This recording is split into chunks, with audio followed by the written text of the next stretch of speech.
Ma'am. Good morning. Are we ready to start our session today? Yes, ma'am.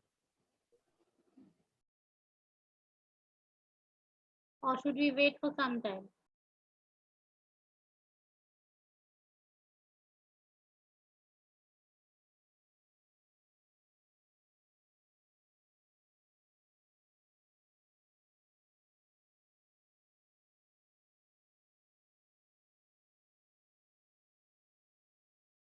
Screen visible है सभी को? Yes, ma'am. Yes, ma'am. Yes ma'am.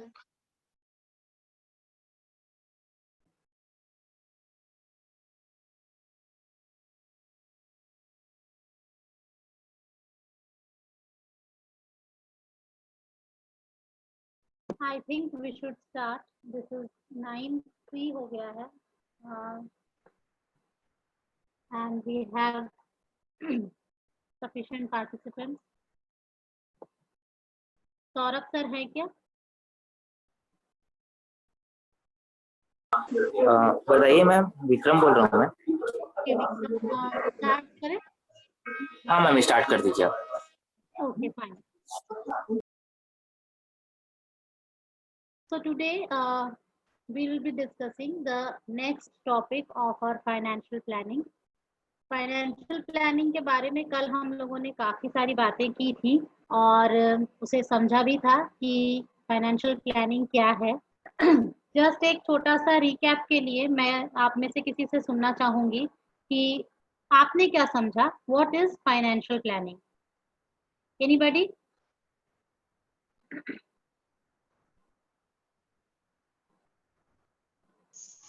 Ma'am, अपनी financial needs को पूरी करने के लिए हम लोग फाइनेंशियल प्लानिंग करते हैं। Very good, fine. Financial needs को फुलफिल करने की हमारे अंदर क्षमता बनी रहे, इसके लिए हम जो भी टेक्निक्स यूज करते हैं that is called as financial planning. तो नाउ मूविंग फॉरवर्ड, हम अब बात करते हैं कि जब हम फाइनेंशियल प्लानिंग करने जाते हैं तो हमें कल ही हमने ये बात आपस में डिस्कस की थी कि ये कोई फिक्स फॉर्मेट नहीं है। इसमें आप ये नहीं कह सकते हैं कि किसी एक पर्टिकुलर फॉर्मूले के आधार पर ही हर कोई अपनी प्लानिंग कर सकता है, because it depends upon it varies from person to person. एक व्यक्ति से दूसरे व्यक्ति के सोच में, उसके एक्सपेक्टेशन में, उसकी एक्सपीरियंसेस में, उसके डिजायर्स में काफ़ी सारे चेंजेस होते हैं। तो इसलिए जो प्लानिंग है ये प्रायः चेंज होती रहती है। तो डिपेंड करता है कि आपका कस्टमर का प्रोफाइल कैसा है और उसके दिमाग में रिस्क और रिटर्न को लेकर किस तरह के विचार हैं। तो आज हम अपने कस्टमर्स को, या हम कहना चाहिए फाइनेंशियल प्लानर्स को, हम कैटेगराइज करेंगे।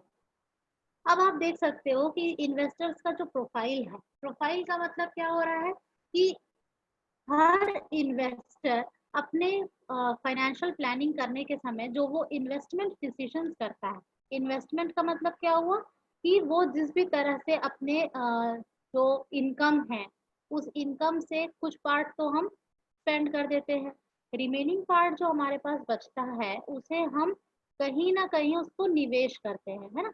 या तो हम उसको बैंक में डिपॉजिट करते हैं, या फिर हम उससे कोई एसेट्स खरीदते हैं, या हम उसे कहीं पर और फर्दर एफडीज में या कहीं पर इस तरह से हम उसको डबल या ट्रिपल होने के लिए इन्वेस्ट करते हैं, शेयर्स खरीदते हैं, स्टॉक मार्केट में इन्वेस्ट करते हैं। तो बहुत सारे हमारे एवेन्यूज हैं जहां हम अपने जो भी हमारी सेविंग्स हैं उनको हम इन्वेस्ट करते हैं, जिससे कि वो हमें रिटर्न्स दें, ज़्यादा से ज़्यादा रिटर्न्स आए तो हम अपनी फाइनेंशियल नीड्स को जल्दी से जल्दी सेटिस्फाई कर सकते।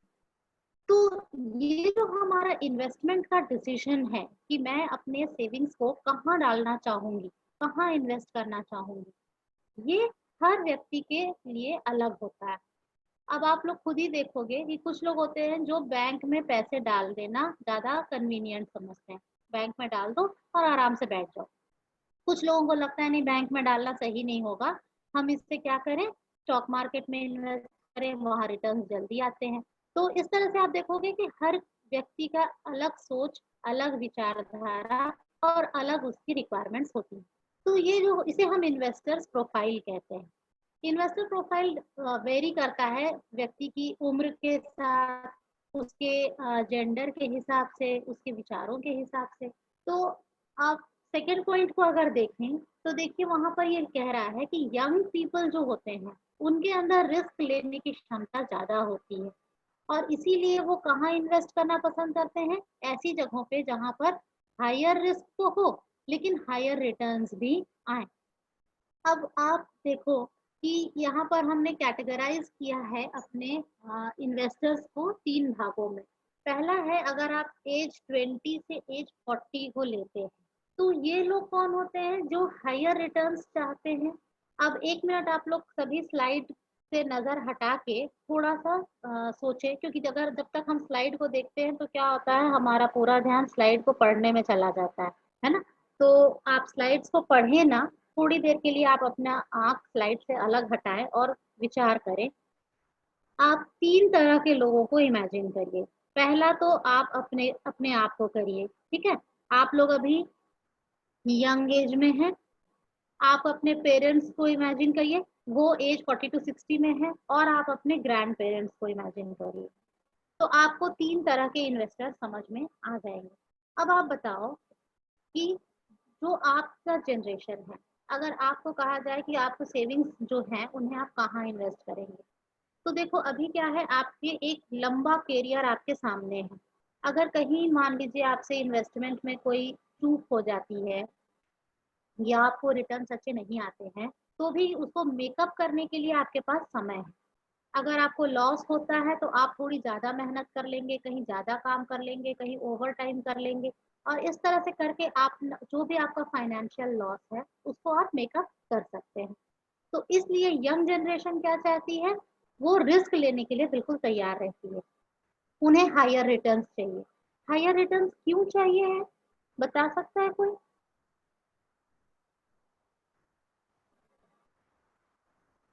Anybody? Why young generation needs higher returns, और इसके लिए वो हायर रिस्क लेने को भी तैयार हो जाते हैं?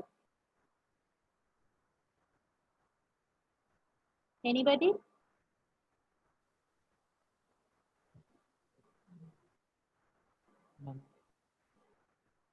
Ma'am, because they want quick money, quick profit. And why do they want quick money? क्यों चाहिए क्विक मनी? अभी तो बहुत उम्र बाकी है, फिर इतनी जल्दी क्या है पैसों की? मैम एक्सपेक्टेशन बहुत होती है। एक्सपेक्टेशन बहुत होती है, उनके डिजायर्स बहुत होते हैं, फाइनेंशियल नीड्स बहुत ज्यादा होती है। क्यों? क्योंकि अभी उनके पास ना तो घर है, ना ही उनके पास कार है, ना ही उनके पास कोई एसेट्स हैं, ज्वेलरीज लेनी है, पढ़ाई करनी है, घूमने जाना है, बाहर खाना पीना है। तो अभी वो यंग हैं and they have got so many avenues, उनके बहुत सारे डिजायर्स हैं अंदर। तो उन सबको फुलफिल करने के लिए उन्हें क्या चाहिए है, they need finance, they need money, they need lots and lots of money, क्योंकि अभी तक उनकी कोई भी नीड सेटिस्फाई नहीं हुई है। तो इसलिए उन्हें हायर रिटर्न्स चाहिए, और हायर रिटर्न्स जनरली आते हैं विद रिस्की इन्वेस्टमेंट। तो अब हम फर्स्ट पॉइंट को देखेंगे कि एज 20 to 40 में जो इन्वेस्टर्स होते हैं उन्हें हायर रिटर्न्स चाहिए, और इसके लिए वो रिस्की इन्वेस्टमेंट्स करने के लिए तैयार हो जाते हैं। And why did they do that? वो इसलिए ऐसा करते हैं क्योंकि उन्हें चाहिए है इंक्रीज्ड मनी, है ना, ज्यादा पैसे चाहिए है। इसलिए इस एज ग्रुप के लोग जो होते हैं वो ज्यादा रिस्क लेने के लिए तैयार हो जाते हैं, क्योंकि ज्यादा रिस्क लेंगे तो उनको ज्यादा रिटर्न्स भी आएंगे। और उनकी, जैसे हमने अभी बात की, कि बहुत सारी नीड्स अनफुलफिल्ड होती हैं, तो इसीलिए उन्हें हायर रिटर्न्स की जरूरत होती है। अब हम आज बात करते हैं सेकेंड हमारे इन्वेस्टर ग्रुप की, जो एज 40 to 60 में आते हैं। यहाँ पर उन्हें रिटर्न्स तो चाहिए है, लेकिन बहुत ज्यादा हाई रिटर्न्स की जरूरत नहीं है, क्योंकि अब उनके अंदर रिस्क लेने की क्षमता कम हो गई है। अब वो उतना रिस्क नहीं ले सकते, क्योंकि उनका कैरियर भी अब काफी कम बचा है, एज भी ज्यादा हो चुकी है, और काफी सारी उनकी जो रिक्वायरमेंट्स है वो फुलफिल हो गई हैं। तो अब उनके कुछ कुछ ही ऐसी रिक्वायरमेंट्स बाकी रहती हैं जिनके लिए उन्हें पैसों की जरूरत होती है। तो वो क्या करना चाह रहे हैं, अब वो थोड़े कम रिटर्न्स आए लेकिन रिस्क कम रहे। That means they are not, they are risk averse. Risk averse मतलब जो रिस्क लेने के लिए तैयार नहीं है। तो अब वो कह रहे हैं कि हम रिटर्न थोड़ा कम आएगा तो भी चलेगा, लेकिन बहुत ज्यादा रिस्क नहीं ले सकते हैं क्योंकि अब हमारी वो स्थिति नहीं बची है। तो एज 40 to 60 में हम देखेंगे कि there is less risk investment with lower return. And अगर हम एज 60 ऑनवर्ड्स की बात करते हैं तो वहां पर वो लोग बिल्कुल भी रिस्क लेना नहीं चाहते क्योंकि अब उनके पास क्या है, now the need is just to fulfil their basic requirements. अब उनकी जो बेसिक रिक्वायरमेंट्स है उनको केवल वही फुलफिल करनी है और साथ में उनको मेडिकल एक्सपेंसेस वगैरह के लिए पैसे चाहिए है। बट उससे ज्यादा अब कोई रिक्वायरमेंट बाकी नहीं है। ना तो उन्हें बहुत घूमना है, ना तो उन्हें बाहर जाना है, ना ही कोई बहुत सारे बड़ी बड़ी उनकी अब कोई रिक्वायरमेंट्स बाकी रह गई हैं, because now they have reached the age जहाँ पर उनकी काफी सारी फाइनेंशियल नीड सेटिस्फाई हो चुकी हैं। बच्चे भी सेटल हो गए हैं, घर बन गया है, कार हो गई है। तो शुरू में जो उन्होंने हायर रिस्क लिया था जिससे उन्हें हायर रिटर्न्स आए थे वो अब उनको सेटिस्फाई कर चुके हैं और इसलिए अब उन्हें आगे जाकर इस तरह की कोई भी रिक्वायरमेंट बाकी नहीं रह गई है। तो अब हम देखते हैं कि एज 60 ऑनवर्ड उन्हें क्या चाहिए है, स्टेडी इनकम। अब वो फ्लक्चुएशन बर्दाश्त नहीं कर सकते कि किसी महीने में पैसा आया किसी महीने में पैसा नहीं आया, ये नहीं होना चाहिए। दे वांट स्टेडी इनकम, हर महीने चाहे कम ही आए लेकिन स्टेडीली आता रहे, बराबर पैसे आते रहे, और इसलिए वो कोई रिस्क लेना नहीं चाहते। तो नाउ यू सी कि हम इस तरह से देखते हैं कि हमारा जो इन्वेस्टर है अगर हम उसको एज ग्रुप के हिसाब से डिवाइड करें तो एज ग्रुप में अगर आप क्लासिफाई करेंगे तो आपके जो यंग जनरेशन है, जो यंग इन्वेस्टर्स हैं, वो हायर रिटर्न्स चाहते हैं और इसके लिए वो हायर रिस्क भी लेने को तैयार है। जो आपका मिडिल एज आपका जो इन्वेस्टर ग्रुप है वो लोअर रिटर्न्स से संतुष्ट है लेकिन वो बहुत ज्यादा रिस्क ले नहीं सकता है। और जो हमारा अपर एज में जो हमारे इन्वेस्टर्स हैं उन्हें तो स्टेडी इनकम चाहिए and they don't want any type of risk. तो यहाँ हमने क्या देखा कि जैसे जैसे आपकी एज वेरी करती है, अब एक ही व्यक्ति, जरूरी तो नहीं है कि जो 20 to 40 के एज ग्रुप में है वो through out his life 20 to 40 में ही रहेगा। अभी 20 to 40 में है, फिर वो धीरे से वही व्यक्ति 40 to 60 में जाएगा, फिर वही व्यक्ति 60 या अबव में भी तो जाएगा। तो इस तरह से आप देखोगे कि with the passing of time हम ये नहीं कह सकते हैं, मैं ये नहीं कह सकती कि मैं बहुत रिस्क लेने के लिए तैयार हूँ और मैं हमेशा तैयार रहूंगी, ऐसा नहीं। अगर आज मैं हायर रिटर्न्स के लिए हायर रिस्क ले रही हूँ तो ये जरूरी नहीं है कि थ्रू आउट माई लाइफ मेरी यही सोच रहेगी या मेरी यही फाइनेंशियल प्लानिंग रहेगी। My financial planning will keep on changing with the passage of time. जैसे जैसे समय बदलेगा, जैसे जैसे मेरी रिक्वायरमेंट्स बदलेंगी, जैसे जैसे हमारी सिचुएशन बदलेगी, वैसे वैसे हमारा जो इन्वेस्टर प्रोफाइल है वैसे वो चेंज होता चला जाएगा। अब ये एक जो लास्ट की दो लाइन है इन्हें इनका कोई कहना चाहिए प्रूफ नहीं है, साइंटिफिकली ये प्रूफ नहीं है, लेकिन इसको एक ऑब्जर्वेशन के आधार पे ये कहा गया है कि जो मेन होते हैं, जो पुरुष वर्ग होता है वो ज्यादा एग्रेसिव होता है और वो रिस्क लेने की उसके अंदर क्षमता ज्यादा होती है। उन्हें हायर रिटर्न्स, फटाफट रिटर्न्स चाहिए है और उसके लिए वो बहुत ज्यादा रिस्क लेने के से भी चूकते नहीं है, वो तैयार होते हैं। लेकिन जो फीमेल होती है, जो महिला वर्ग है, वो उतनी ज्यादा रिस्क लेने को तैयार नहीं रहती। वो कंजर्वेटिव होती है। कंजर्वेटिव का मतलब कि वो चाहती है कि पैसे आए तो जरूर लेकिन बहुत ज्यादा उसमें रिस्क इन्वॉल्व ना हो। तो इस तरह से आप देखोगे कि जेंडर वाइज भी आप क्लासिफाई कर सकते हो, बट ये कोई हार्ड एंड फास्ट रूल नहीं है। ये ये चेंजिंग है, डायनामिक है। आज अगर आप कह सकते हैं तो कुछ वुमेन होंगी ऐसी, है ना, देयर आर सम वुमेन जो कि रिस्क लेने के लिए तैयार है for higher returns and there are some men who are risk averse. तो इसलिए हम इसको कोई हार्ड एंड फास्ट रूल नहीं कहेंगे। इसीलिए मैंने शुरू में ही कहा कि फाइनेंशियल प्लानिंग की कोई भी फॉर्मूला नहीं है, उसका कोई रूल नहीं है, ये वेरी करता है। लेकिन हाँ, इस तरह का नेचर लोगों का होता है कि कुछ लोग ज्यादा रिटर्न्स के लिए, ज्यादा रिस्क लेने के लिए तैयार होते हैं, कुछ होते हैं जो कहते हैं नहीं, हमें थोड़ा बहुत रिटर्न्स आता रहेगा और थोड़ा बहुत रिस्क रहेगा तो चलेगा। कुछ होते हैं जो कहते हैं नहीं, हमको कोई हायर रिटर्न्स की जरूरत नहीं है, बस हमको रिस्क ना रहे, थोड़ा थोड़ा आता रहे लेकिन लगातार आता रहे, बस हमारी दाल रोटी चलती रहे, हमको बहुत ज्यादा की जरूरत नहीं है। तो इस तरह से अलग अलग सोच के इन्वेस्टर मार्केट में होते हैं। एंड डिपेंडिंग अपॉन कि आप किस कैटेगरी में आते हैं उस हिसाब से ही आपका इन्वेस्टमेंट प्लान बनेगा, आपका जो अपना फाइनेंशियल प्लान है वो वैसा रहेगा। इसीलिए आप अपने और अपने फ्रेंड के फाइनेंशियल प्लान को कभी कंपेयर नहीं कर सकते। Suppose mister A and mister B दोनों एक कंपनी में काम करते हैं, मिस्टर ए को भी 50,000 पर मंथ मिलता है एंड मिस्टर बी को भी 50,000 रुपीज पर मंथ मिलता है। लेकिन अगर आप उन दोनों का फाइनेंशियल प्लानिंग देखोगे तो दोनों की फाइनेंशियल प्लानिंग डिफरेंट रहेगी। क्यों डिफरेंट रहेगी? क्योंकि दोनों की अलग सोच है, अलग विचारधारा है, अलग उनके नीड्स हैं, अलग उनकी प्रायोरिटीज हैं। तो इसलिए हम कभी भी इसको कैटेगराइज तो कर सकते हैं, लेकिन हम इसको जनरलाइज नहीं कर सकते। एक ही प्लान सबके लिए है ऐसा हम नहीं कह सकते। तो am I clear till now? Yes. Yes, ma'am. Okay.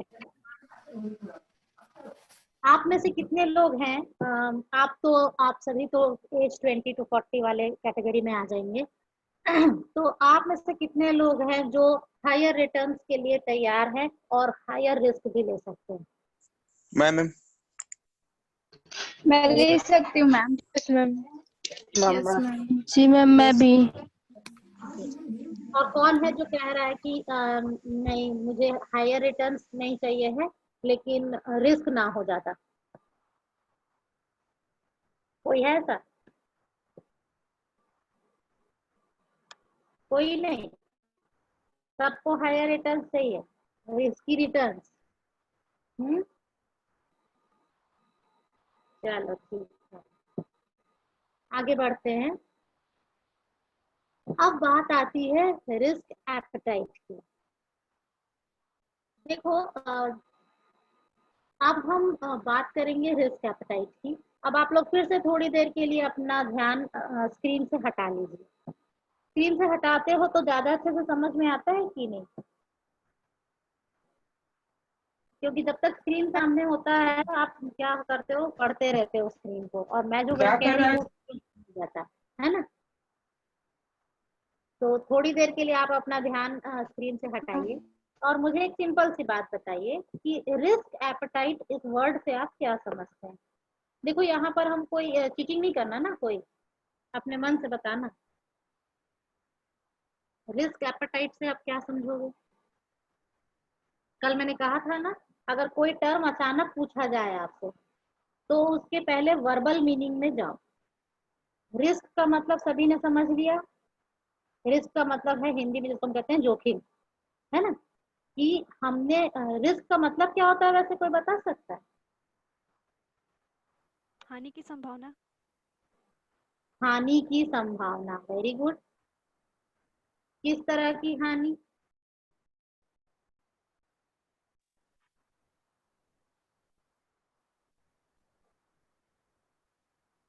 बताओ, what do you mean by risk?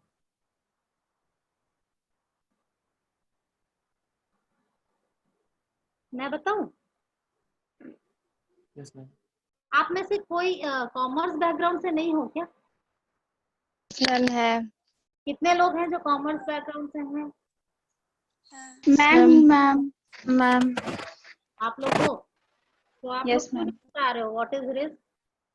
Ma'am, किसी काम को करने से पहले उसमें अगर जो जोखिम की, जैसे अगर प्रॉफिट होगा तो डायरेक्ट बात है, लॉस भी हो सकता है, जो ये मेरी हो सकता है वाली बात है, यही रिस्क है।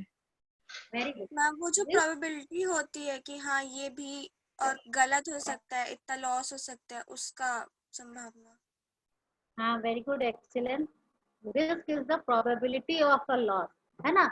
रिस्क का मतलब है कि हमने जो सोचा है, हमारी जो प्लान है, दैट मीन्स जो हमारे एक्सपेक्टेशंस है, रिस्क का मतलब होता है प्रोबेबिलिटी कि एक्सपेक्टेशन रियलिटी में टर्न अप नहीं हो पाएगा। जैसे मैंने सोचा कि मैं आज 1000 रुपए इन्वेस्ट कर रही हूँ, ठीक, 1 महीने के लिए। 1 तारीख को, सपोज 1 अक्टूबर को मैंने 1000 रुपए कहीं लगाया और मैंने ये सोचा है कि 31 अक्टूबर को मुझे 2000 रुपए इससे मिल जाएंगे। ये क्या हुआ, मेरा एक्सपेक्टेशन। लेकिन 2000 रुपए के बदले मुझे वहां पर जाकर केवल मिला 1500। तो ये क्या हो गया, एक्सपेक्टेशन से एक्चुअल जो हुआ वो दोनों में डिफरेंस आ गया। तो दिस इज रिस्क। रिस्क है मेरे को कि 2000 मिल भी सकता है, नहीं भी मिल सकता है। जो आप लोगों ने कहा अभी कि जो हम प्लान कर रहे हैं वो सही होगा कि नहीं होगा, ये रिस्क है। अब किसी चीज में रिस्क कंफर्म नहीं होते हैं। पार्डन,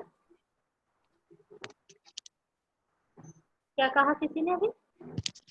कह रहे मैम कंफर्म नहीं रहता है कि लॉस होगा कि प्रॉफिट होगा। हाँ हाँ, लेकिन एक एप्रीहेंशन रहता है। एप्रीहेंशन मतलब हमने एक सोचा हुआ है, प्रोबेबिलिटी है कि ऐसा हो भी सकता है। संभावना। जैसे अगर आपको मैं गारंटी दे दूं, मैं आपसे कहूं कि ठीक है आज 1000 रुपए लगा रहे हो और 31 को मैं आपको 1800 रुपए तो दूंगी ही दूंगी, ठीक। 1800 से ज्यादा भी हो सकता है, 1800 से कम नहीं होगा। लेकिन तो ये जो 1800 है ये क्या हो गया आपका, ये तो श्योर इनकम हो गई। तो यहाँ पर कोई रिस्क नहीं है क्योंकि आपको पता है कि 1000 लगा के मुझे 1800 मिलेगा ही मिलेगा। तो there is no risk here. लेकिन अगर मैं कहूँ कि कितना भी मिल सकता है, जरूरी नहीं है 1000 मिले, 800 भी मिल सकता है, मतलब कम भी हो सकता है आपके इन्वेस्टमेंट से। तो इसका मतलब क्या हो गया, there is heavy risk. Heavy risk क्यों है, Yes, ma'am. मतलब आपका जो आप पुट कर रहे हैं, जो आप डाल रहे हैं पैसे, आपको उतना भी नहीं मिलेगा, माइनस में भी जा सकता है, ठीक है। तो इसे हम कहते हैं रिस्क ना। अब बात हो रही है रिस्क एपेटाइट की। एपेटाइट का मतलब क्या हुआ,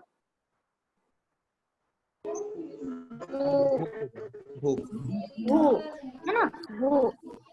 अब देखो हर किसी का अलग अलग एपेटाइट होता है ना। अगर मान लीजिए हम लोग सभी एक पार्टी करते हैं और हम वहां पर मिलते हैं, हम सब अगर कुछ ऑर्डर करते हैं तो हर कोई अलग अलग खाएगा, है ना। कोई 1 रोटी खाता है, कोई 2 खाता है, कोई 4 खाता है, कोई 6 खाता है, सब अलग अलग खाते हैं। तो दैट मीन्स सबकी भूख अलग अलग होती है। उसी तरह से रिस्क एपेटाइट मतलब रिस्क को पचाने की शक्ति भी सबकी अलग अलग होती है। कोई बहुत ज्यादा रिस्क ले सकता है और फिर भी वो बिल्कुल नॉर्मल रहेगा। पैसा डाला, पैसा डूब गया तो भी शांत है, चल कोई नहीं, इस बार डूबा ना, अगली बार तो मुझे हाई रिटर्न्स आ जाएंगे, तो वो बर्दाश्त कर सकता है। दैट मीन्स उसका रिस्क एपेटाइट हाई है। कोई ऐसा होता है रिस्क, पैसा लगाया, पैसा डूब गया, मातम मनाने लगा, सुसाइड भी कर लेते हैं कई लोग। दैट मीन्स उनकी रिस्क एपेटाइट बिल्कुल नहीं थी। उन्होंने रिस्क हायर रिटर्न्स के लालच में रिस्की इन्वेस्टमेंट किया तो जरूर, लेकिन क्योंकि रिस्क एपेटाइट नहीं थी, रिस्क को बचाने की, रिस्क को बर्दाश्त करने की क्षमता अंदर नहीं थी, इसलिए उन्होंने क्या किया, उन्होंने भागना सही समझा। या तो सुसाइड कर लेते हैं या डिप्रेशन में चले जाते हैं। तो इस तरह से आप देखते हो कि different people have got different risk appetite. तो यहाँ पर रिस्क एपेटाइट का मतलब क्या समझ में आया कि रिस्क को बर्दाश्त करने की क्षमता। Now coming to the slides. अब स्लाइड पे आते हैं। The most important factor influencing investment decision is the risk appetite of the investor. आपका इन्वेस्टमेंट कैसा होगा, कहाँ पर आप इन्वेस्ट करेंगे, कैसे इन्वेस्ट करेंगे, कितना इन्वेस्ट करेंगे और कितने समय के लिए इन्वेस्ट करेंगे, इन सारे क्वेश्चंस का आंसर डिपेंड करता है इन्वेस्टर के रिस्क एपेटाइट पर। Risk appetite is the amount of risk you can take on your investment. आप अपने इन्वेस्टमेंट पर कितना रिस्क उठा सकते हैं। अभी हमने पिछले स्लाइड में डिस्कस किया ना कि 20 to 40 एज ग्रुप वाले जो है उनका रिस्क एपेटाइट सबसे ज्यादा होता है ना। मतलब कि वो बहुत ज्यादा रिस्क लेने की उनके अंदर क्षमता होती है। 40 to 60 वालों की रिस्क एपेटाइट थोड़ी कमजोर होती है, वो उतना ज्यादा रिस्क नहीं ले सकते। एंड 60 एंड अबव वालों की तो रिस्क एपेटाइट होती ही नहीं, क्योंकि वो बिल्कुल भी रिस्क नहीं ले सकते। तो इस तरह से हम देख रहे हैं कि कितना रिस्क हम उठा सकते हैं, कितना रिस्क हम बर्दाश्त कर सकते हैं, वो हमारे इन्वेस्टमेंट को डिसाइड करेगा। जितना ज्यादा आप रिस्क लेंगे उतने ज्यादा रिटर्न्स आएंगे। हम कॉमर्स में जनरली हम ये वर्ड बोलते हैं कि no risk no return, no gain. अगर आप रिस्क नहीं लोगे तो आपको गेन नहीं आएगा, क्योंकि जो खतरे मोल लेता है उसको ही हायर रिटर्न्स आते हैं। क्योंकि देखो, अभी अगर प्रॉफिट हुआ है तो लॉस भी तो होगा। ऐसा तो नहीं है कि जीवन में आपको केवल प्रॉफिट ही प्रॉफिट हो, प्लस ही प्लस हो, कभी माइनस ना हो, ऐसा तो होता नहीं है। तो अगर माइनस है तो प्लस है, और अगर प्लस है तो माइनस भी है। तो इस तरह से आप अगर माइनस के लिए तैयार हैं तभी आपको प्लस मिलेगा। और अगर आप सोचो कि नहीं, मेरे को सिर्फ चाहिए ही चाहिए, मुझे लॉस नहीं करवाना है कभी भी, तो इन दैट केस आपको क्या होगा, हायर रिटर्न्स नहीं आएंगे। तो हमारी जो करंट फाइनेंशियल सिचुएशन है, हाँ देखो, अब ये रिस्क एपेटाइट को डिसाइड करने के बहुत सारे फैक्टर्स होते हैं, बहुत सारे कारणों से हमारा रिस्क एपेटाइट जो है वो डिपेंड करता है। जिसमें से पहला क्या है, current financial situation. Current financial situation का मतलब क्या है कि अगर देखो आपके पास 1000 रुपए है, सिर्फ आपके हाथ में, you have got just 1000 rupees in your hand. अब इस 1000 रुपए को लेकर अगर आप चले और आपने इसको इन्वेस्ट किया, तो आप क्या चाहोगे, कैसा रिटर्न चाहोगे, या कितना रिस्क लेने के लिए तैयार रहोगे?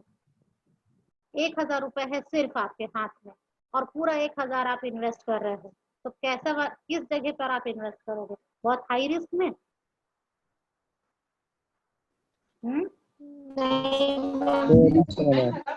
नहीं करेंगे। हाई रिस्क में हम नहीं कर पाएंगे। क्यों? क्योंकि अगर 1000 पूरा का पूरा डूब गया तो तब तो हम रोड पे आ जाएंगे ना। तो यहाँ पर क्या है कि अगर आप कोई अपनी पूरी जान लगा के इन्वेस्टमेंट कर रहा है तो ऐसी स्थिति में वो कभी भी बहुत रिस्की इन्वेस्टमेंट नहीं कर पाएगा। अगर लेकिन वही देखो, आपने उसके पास 1000 रुपए है और आपने उसमें से 100 रुपए को इन्वेस्ट करना है, बाकी आप अपने पास रखे हो, तो आप हाईएस्ट में लगा दोगे, है ना। जा, 100 रुपए डूबा तो डूबा, और अगर 100 का 500 बन के आ गया तो बल्ले बल्ले हमारी। तो यहाँ पर क्या हो गया कि आपकी फाइनेंशियल सिचुएशन क्या है, आप जो इन्वेस्टमेंट कर रहे हैं वो आपके टोटल रिसोर्सेस का कितना परसेंट है, क्या प्रोपोर्शन है उसका, इस पर बहुत ज्यादा डिपेंड करता है। इसीलिए आप लोग देखते हो जो बहुत हाई इनकम ग्रुप, कई बार बोला जाता है ना, पैसा पैसे को खींचता है, लोग बोलते हैं ऐसा। क्यों बोलते हैं? क्योंकि जिसके पास बहुत पैसे होते हैं वो हायर रिटर्न्स वाले रिस्की में अपने पैसे लगा लेता है, क्योंकि उसके पास बैकअप के लिए सफिशिएंट अमाउंट होता है। तो उसको और हायर रिटर्न्स आ जाते हैं तो उसका पैसा और बढ़ जाता है, फिर वो और हायर में लगाता है, उसके पैसा और बढ़ता है। तो यहाँ पर क्या हो रहा है, हमको देखने से लग रहा है कि पैसा जो है वो और पैसे को अट्रैक्ट कर रहा है। वही जिसके पास कम है वो क्या करता है, लोअर रिटर्न, लोअर रिस्क वाले में करता है तो उसको लोअर रिटर्न्स आते हैं, उसके बाद वो फिर लोअर में ही डालता है, फिर उसको लोअर रिटर्न्स आते हैं। तो यहाँ पर उसकी इनकम उतनी ज्यादा नहीं बढ़ती है। तो डिपेंड करता है कि आपकी क्या क्या फाइनेंशियल सिचुएशन है। फिर पर्सनल नीड्स पे भी डिपेंड करता है। जैसा अभी हम बात कर रहे थे कि जो हायर एज ग्रुप वाले हैं 60 एंड अबव, उनकी काफी सारी रिक्वायरमेंट्स फुलफिल हो चुकी हैं। घर हो गया है, गाड़ी हो गई है, बच्चे पढ़ लिख लिए हैं, सेटल हो चुके हैं, सारी जीवन की जो भी ख्वाहिशें थी पूरी हो गई हैं। तो अब उन्हें बहुत ज्यादा रिटर्न की जरूरत रह नहीं गई है, इसलिए वो क्या करेंगे, वो ज्यादा रिस्की एवेन्यूज में वो इन्वेस्ट करना नहीं पसंद करेंगे। तो हमारी पर्सनल नीड्स क्या है वो भी डिसाइड करती हैं कि हमारा रिस्क एपेटाइट क्या होगा। अब यंग जनरेशन के लिए अभी हम लोगों ने बात की थी, आप लोगों ने क्या कहा था कि क्योंकि हमारी बहुत सारी डिमांड सेटिस्फाई नहीं हुई है, अभी ना हमारे पास घर है, ना हमारे पास एक अच्छा मोबाइल है, ना हमारे पास बढ़िया कार है, तो अभी हमारी बहुत सारी रिक्वायरमेंट्स बाकी, हमको अच्छी जगह पढ़ने जाना है, घूमना है, खाना पीना है, अच्छे अच्छे कपड़े खरीदने हैं। तो इनके कारण क्या हुआ, आपको हायर रिटर्न्स चाहिए है, और उन हायर रिटर्न्स को पाने के लिए आप क्या करोगे, रिस्क एपेटाइट अपना बढ़ाओगे। फिर बात आती है लायबिलिटी पोजीशन की। इसके बारे में कोई बोलेगा? लायबिलिटी पोजीशन वो हमारे रिस्क एपेटाइट को कैसे डिसाइड करता है?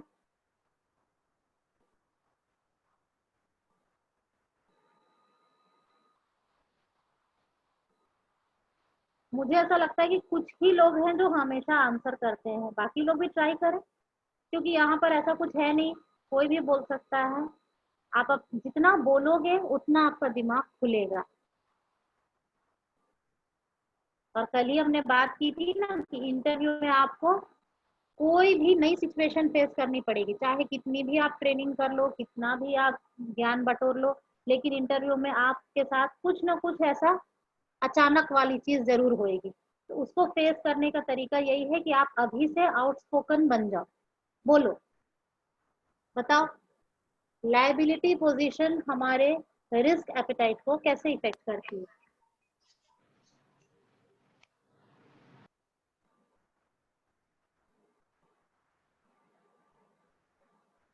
एनीबॉडी? मैम हाँ, कि अगर ज्यादा लायबिलिटी होगी हमारे सिर पे ऑलरेडी, तो हमको पता है कि हमको पैसे चुकाने हैं, तो हम लोग अगर ज्यादा रिस्क वाला काम लेते हैं और रिटर्न्स नहीं आया तो हमारी लायबिलिटी बढ़ जाएगी, इसलिए वो ज्यादा उस पे इफेक्ट डालता है। Excellent, Appetite। Very good, very good. देखो कितना इजी था, कितना कन्वीनियंट।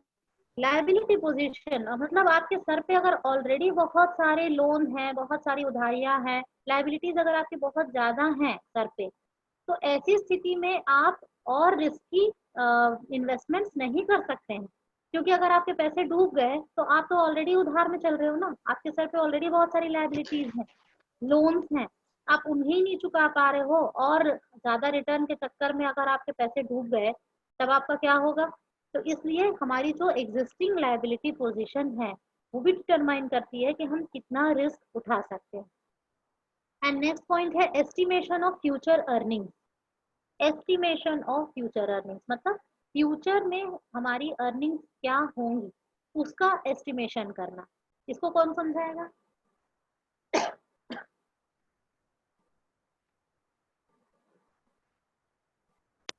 मतलब किसी अगर प्रोजेक्ट में या किसी भी चीज में हम अपना पैसा लगा रहे हैं, तो आने वाले टाइम पे हमें उस चीज में अर्निंग होगी।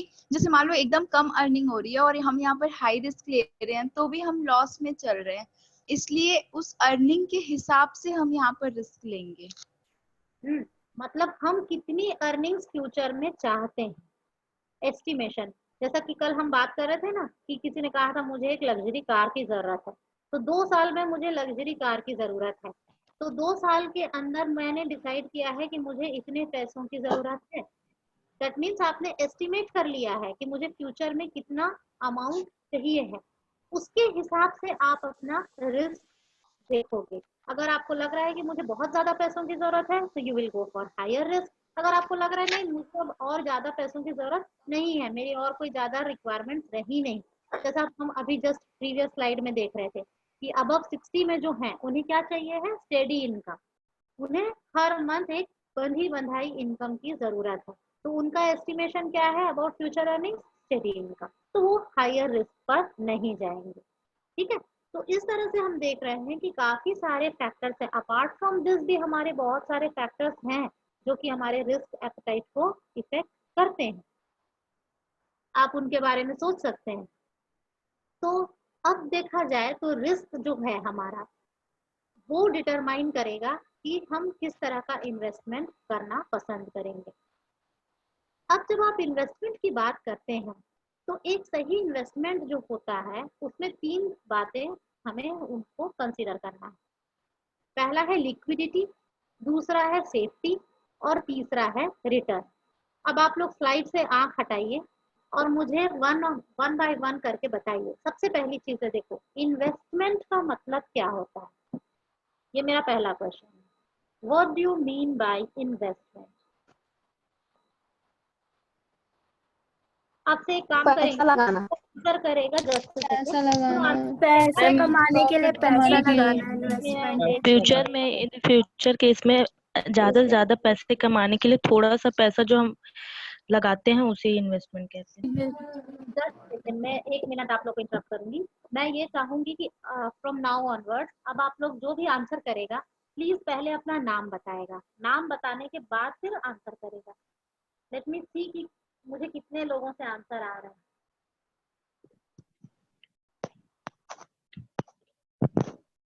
चलिए अब शुरू करिए।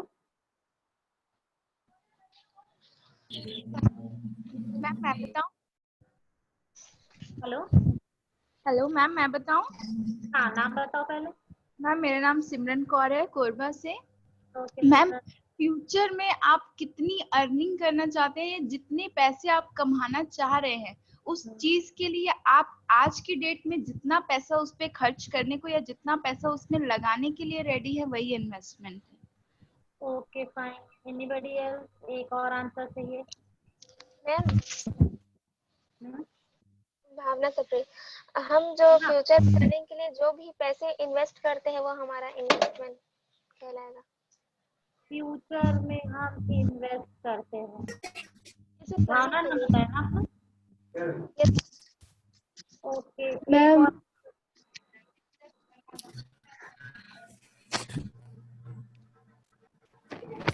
हाँ बताओ। मैम ज्यादा प्रॉफिट कमाने के लिए जो हम पैसे लगाते हैं उसे इन्वेस्टमेंट कहते हैं। नाम बताइए अपना। आरती जायसवाल, कोरबा से ma'am. Aarti. Yes ma'am. Ma'am Arvind. Ma'am Arvind. पैसे को मल्टीप्लाई करने के लिए जो पैसा लगाते हैं वही इन्वेस्टमेंट होती है। चलो बहुत बढ़िया। तो देखो मैम एक, हाँ अपने आय को इम्प्रूव करने के लिए जो हम पैसा किसी कंपनी में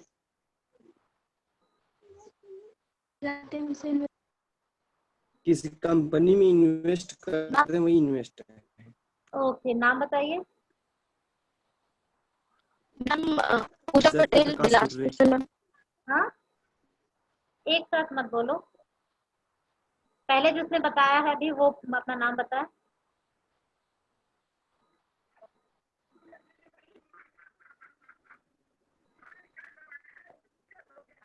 मैम अपने अर्निंग का कुछ पार्ट जो हम यूज नहीं कर रहे हैं और घर में ऐसे ही रखा है, उसको निवेश करके इन्वेस्ट करके मनी अर्निंग करना। एक्सीलेंट। नाम बताइए अपना। पूजा पटेल मैम बिलासपुर से। पूजा। ओके, अभी जितने लोगों ने भी, ईमा नायक। हाँ जी, मैम अपने फ्यूचर को मतलब सेव करने के लिए जो हम प्रेजेंट में कुछ पैसा को कुछ इन्वेस्ट करते हैं उसको इन्वेस्टमेंट कह सकते हैं। Okay fine. अब मैं बताती हूँ। आप लोगों ने, जितने लोगों ने भी बताया, सभी का आंसर बिल्कुल सही है। लेकिन इन्वेस्टमेंट वर्ड आया कहाँ से? देखो, आप उसे इस तरह से बोल सकते हैं, जैसा कि अभी पूजा ने बताया, काफी सही था, मुझे काफी अच्छा लगा। Investment is that part of our income which is not spended. मतलब इनकम का जो हिस्सा हम स्पेंड नहीं करते और उसको हम बचा के रखते हैं, वो क्या कहलाता है? सेविंग्स।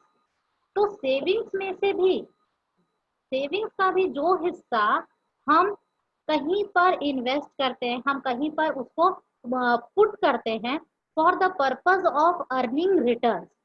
आप पहले जितने लोगों ने भी बोला, बिल्कुल सही कहा कि हम अपने जिस पैसे को और रिटर्न्स पाने के लिए कहीं भी लगाते हैं, पर्पस क्या होता है हमारा? पर्पस हमारा होता है कि अगर मैंने 100 रुपए लगाए हैं तो मुझे 100 प्लस आए, मतलब समथिंग मोर देन 100, है ना? अब वो 100 से कितना ज्यादा आएगा ये हमारी एक्सपेक्टेशंस पे डिपेंड करता है, और हम उसे किस जगह पे इन्वेस्ट करते हैं इस पर डिपेंड करता है।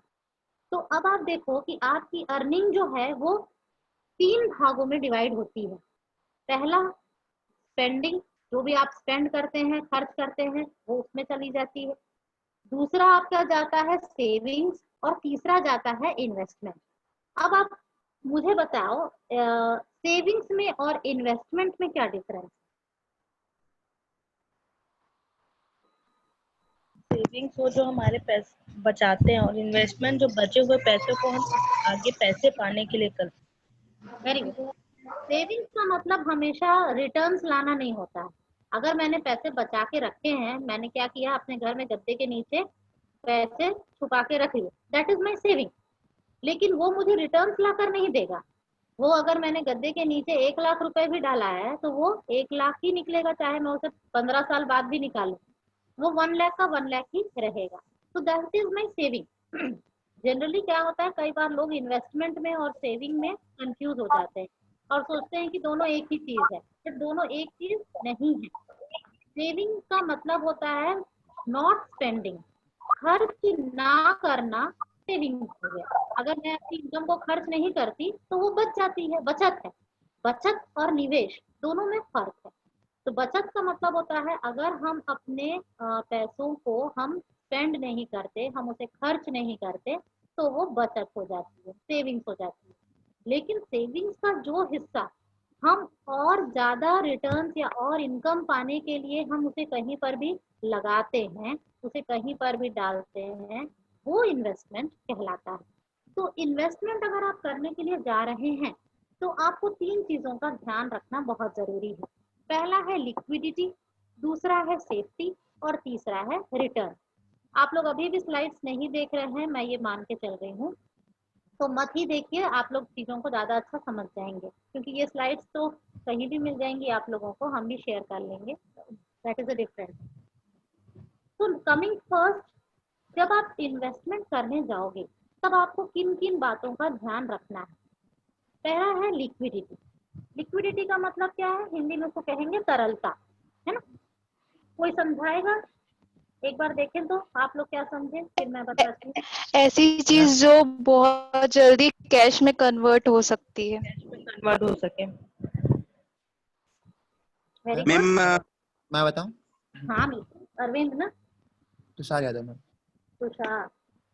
जब अपने निवेश को आप इतनी अच्छा से जब चाहे है ना बेच पाते हैं या इसमें दिक्कत आती है, उस खतरे को लिक्विडिटी कहते हैं। Very good. और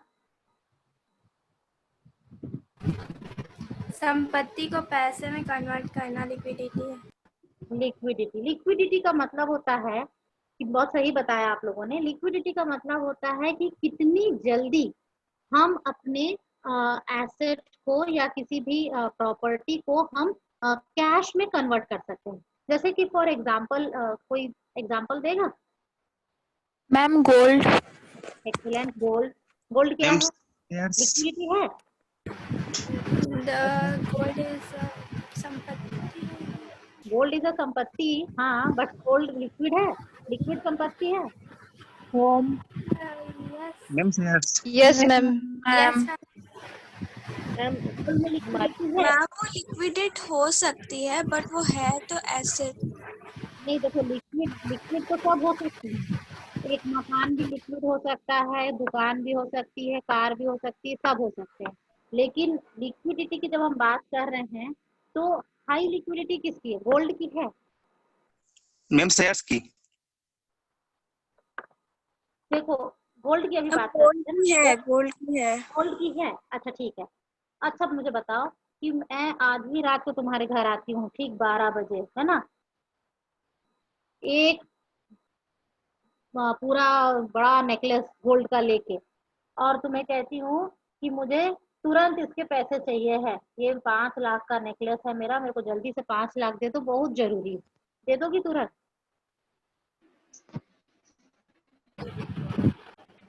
अगर किसी व्यक्ति को अचानक से at any particular point of time जरूरत पड़ जाए तो क्या तुरंत गोल्ड लिक्विड बन सकता है? No ma'am. नहीं बन सकता। तो गोल्ड का लिक्विडिटी कम है। सबसे ज्यादा लिक्विड क्या है? Cash in hand. हम लोग बैलेंस शीट बनाते हैं, याद है आप लोग को? बैलेंस शीट में जब हम लोग मार्केटिंग करते हैं तो 2 बेसिस में करते हैं, एक लिक्विडिटी बेसिस में और एक इक्विटी बेसिस में, है ना।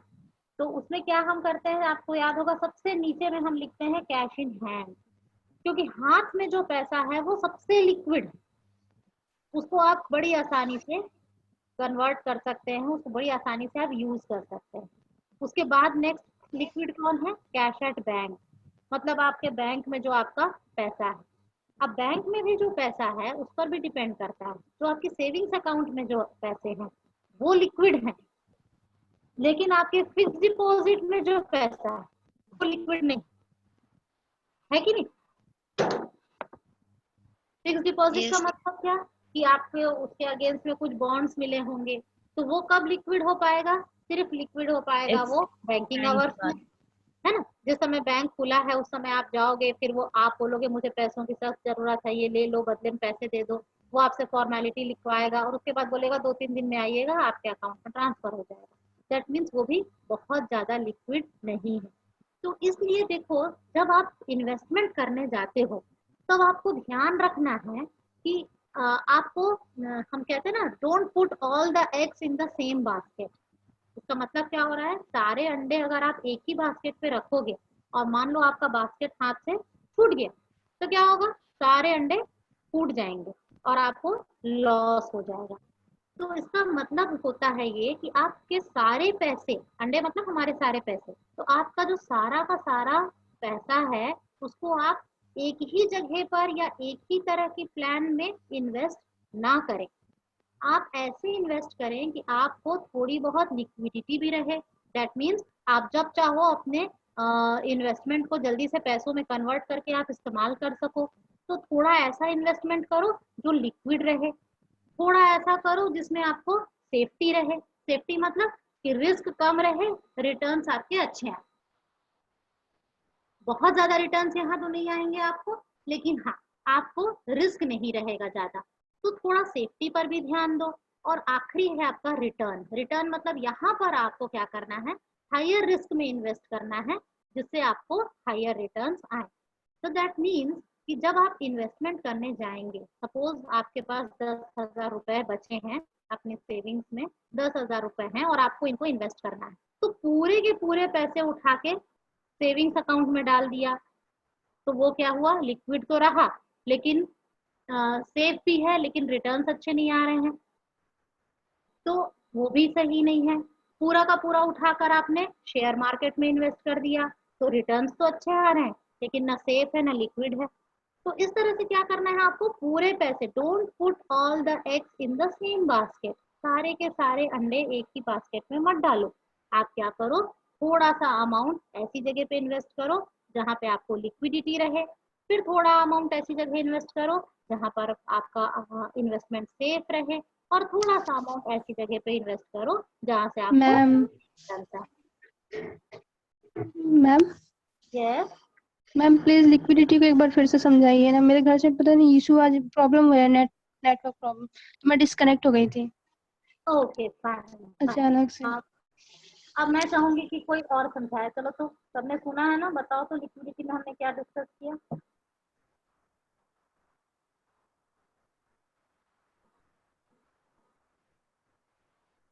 Tushar yes ma'am. हाँ, बताइए। लिक्विडिटी मतलब ये होता है कि इसमें जब आप चाहो आप अपने इन्वेस्टमेंट को आप पैसे में कन्वर्ट कर सकते हैं। Very good. Yes, ma'am. Investment का मतलब होता है, देखो इन्वेस्टमेंट हम क्यों करते हैं, इन्वेस्टमेंट करने का हमारा पर्पस होता है कि हमने अपने बचाए हुए पैसों से और पैसे लाने की कोशिश कर रहे हैं। दैट मीन्स कि हम we are using money to fetch money, पैसे से पैसे को खींचने की हम कोशिश कर रहे हैं। लेकिन इस कोशिश के दौरान आपको इस बात का ध्यान रखना जरूरी है कि आप जब इन्वेस्ट करते हैं तो आप कि ऐसी स्थिति ना हो जाए कि आपने अपने सारे पैसे इन्वेस्ट कर दिए और अगर इस दौरान आपको जरूरत पड़ी तो आपके हाथ में कुछ भी नहीं रहा। तो इसलिए लिक्विडिटी का मतलब हो रहा है कि आप अपने द्वारा इन्वेस्ट किए गए जो अमाउंट है उसको कितनी जल्दी वापस कैश में कन्वर्ट कर सकते हैं। जैसे हमारी बात हो रही थी कि लोग प्रॉपर्टी में इन्वेस्ट करते हैं, है ना, मकान खरीद लेते हैं, जमीनें खरीद लेते हैं। तो आपने खरीदा, बहुत अच्छी बात है, वो आपको बहुत हाई रिटर्न्स भी प्रोवाइड करेगा, सेफ भी है, लेकिन लिक्विड नहीं है। लिक्विड नहीं है का मतलब क्या कि अचानक से अगर आपको पैसों की जरूरत पड़ गई तो आप अपनी प्रॉपर्टी को बेच नहीं सकते, आप अपने मकान को तुरंत के तुरंत खड़े पैर बेच नहीं सकते, आपको एक प्रॉपर बायर की जरूरत पड़ेगी, फिर उसकी फॉर्मेलिटीज करनी पड़ेंगी, तो that will all take lot of time. तो इसलिए जरूरी है कि आप लिक्विड जगहों पर भी अपने इन्वेस्टमेंट करें। लिक्विड मतलब जिसको आप जल्दी से कैश में कन्वर्ट कर सकते हैं, जिसका एग्जांपल हमने अभी बताया कि आप बैंक में डिपॉजिट करके रख लीजिए। आप लोगों को अभी तो आप लोग शायद उस लेवल पर आए नहीं हैं, लेकिन एक बात हमेशा बोलते हैं जितने भी फाइनेंशियल एक्सपर्ट्स हैं वो जनरली ये बात बोलते हैं कि अगर आप कोई लोन लेने जा रहे हैं, अगर आप कहीं पर, जैसे आजकल तो कारें भी लोन पे मिलने लगी हैं और घर आप ईएमआई पे ले सकते हैं, सारी चीजें आजकल तो हमारी सारी डिमांड्स फुलफिल हो जाती हैं क्योंकि हम ईएमआई पे या लोन पे चीजें खरीद लेते हैं। लेकिन जनरली लोग क्या करते हैं कि अपनी डिजायर्स को जल्दी से जल्दी फुलफिल करने के लिए जैसे ही जॉब में आए वो बहुत सारी चीजें ईएमआई पे उठाना शुरू कर देते हैं क्योंकि ईएमआई बड़ा कन्वीनियंट है। आप महीने का 2000, 3000, 10,000 तक आप पे करते रहो और आराम से चीजों का फायदा उठाते रहो। तो लोग इस तरह से लालच में आके बहुत ज्यादा से ज्यादा एसेट्स परचेज करना शुरू कर देते हैं और उसकी वजह से क्या होता है कि आपकी स्पेंडिंग बढ़ जाती है, खर्च बढ़ जाते हैं क्योंकि हर महीने आपको ईएमआई चुकाना ही है। जब आप ज्यादा से ज्यादा चीजें ईएमआई पर लिए हैं तो आपको बहुत ईएमआई देना पड़ता है हर महीने और उसकी वजह से क्या होता है आपकी सेविंग नहीं हो पाती। दैट मीन्स यहाँ पर क्या हो रहा है, देखो आप अपने पैसों से ऐसे एसेट्स खरीदते चले जा रहे हो जो लिक्विड नहीं है। मेरी बात समझ में आ रही है सबको? Yes ma'am. है ना? तो आप क्या कर रहे हो, आप अपने पैसों से ऐसी चीजें लेते जा रहे हो जो जिन्हें आप तुरंत खड़े पैर आप उन्हें कैश में कन्वर्ट नहीं कर सकते और आप इसकी वजह से क्या कर रहे हो, सेविंग नहीं कर पा रहे हो। दैट मीन्स आपका बैंक बैलेंस बहुत कम है। तो बैंक बैलेंस कम होने की वजह से क्या होता है, जैसे अभी हुआ, अभी जैसे कोरोना के समय में ये क्या हुआ है कि ड्यूरिंग दिस कोविड-19 कई लोगों ने अपनी जॉब खो दी। कई लोगों की, कल ही हम बात कर रहे थे ना, प्राइवेट इंस्टीट्यूशन में कई लोगों की सैलरीज रिड्यूस कर दी गई है, कट डाउन कर दी गई है। तो ऐसी स्थिति में क्या हो गया बताओ, ईएमआई चुकाने की हालत नहीं है और दूसरी तरफ क्या हुआ, सेविंग्स भी नहीं थी। तो अब उनकी कितनी बुरी हालत हो गई, सोचो तो आप इमेजिन करो कि उनकी क्या दशा है कि ना तो वो ईएमआई चुका पा रहे हैं और ना ही उनके पास खाने के लिए पैसे हैं क्योंकि उनके तो सेविंग्स ही नहीं था। घर, मकान, ज्वेलरी, इन सब चीजों को खरीदने में उन्होंने अपने सारे पैसे लगा दिए ईएमआई देने में और उन्हें कोई सेविंग नहीं थी। तो इसलिए जरूरी क्या है, पहले फाइनेंशियल एक्सपर्ट्स कहते हैं कि आपके सेविंग्स अकाउंट में 5 महीने का, 5 to 6 मंथ का आपका जो एक्सपेंडिचर अमाउंट है, सपोज मुझे अपने घर को चलाने के लिए महीने का 40,000 रुपए लगता है, तो मेरे अकाउंट में 40,000 into 5 that means 2 lakh rupees at any point of time होना ही चाहिए, तभी मुझे ईएमआई के लिए जाना चाहिए। इसका मतलब क्या हुआ कि अगर किसी महीने कुछ पैसों की प्रॉब्लम हो जाए या कुछ हो जाए तो कम से कम मेरे पास इतना पैसा तो रहे कि मैं खाना खा सकूं। समझ रहे हैं मेरी बात? तो इसलिए क्या हो गया कि लिक्विडिटी पर फाइनेंशियल एक्सपर्ट्स यही कहते हैं, फाइनेंशियल एक्सपर्ट्स कहते हैं, आप लोग इस बात का हमेशा ध्यान रखना कि अगर जब भी आपकी जॉब लगेगी तो तुरंत आप खुद से बहुत सारी चीजें मत लेने लग जाना। पहला आपको क्या करना है, आपको एक बफर क्रिएट करना बहुत जरूरी है। आप अपने सेविंग्स अकाउंट में 5 महीने का आपका घर का खर्च इतना पैसा मिनिमम है ना, ये मिनिमम आपके पास होना ही चाहिए। जब आपके पास इतना होगा उसके बाद ही आप फिर आगे सोचना कि हाँ ठीक है, अब क्या है जो मैं और खरीद सकता हूँ। क्योंकि हम बिना कार के, अभी जैसे कल ही हम बात कर रहे थे ना, इस कोविड ने हमें क्या सिखाया कि आप बिना कार के, बिना कपड़ों के, अच्छे अच्छे कपड़ों के और बिना बाहर घूमने के आप जी सकते हो, लेकिन खाना खाए बिना आप जी नहीं सकते।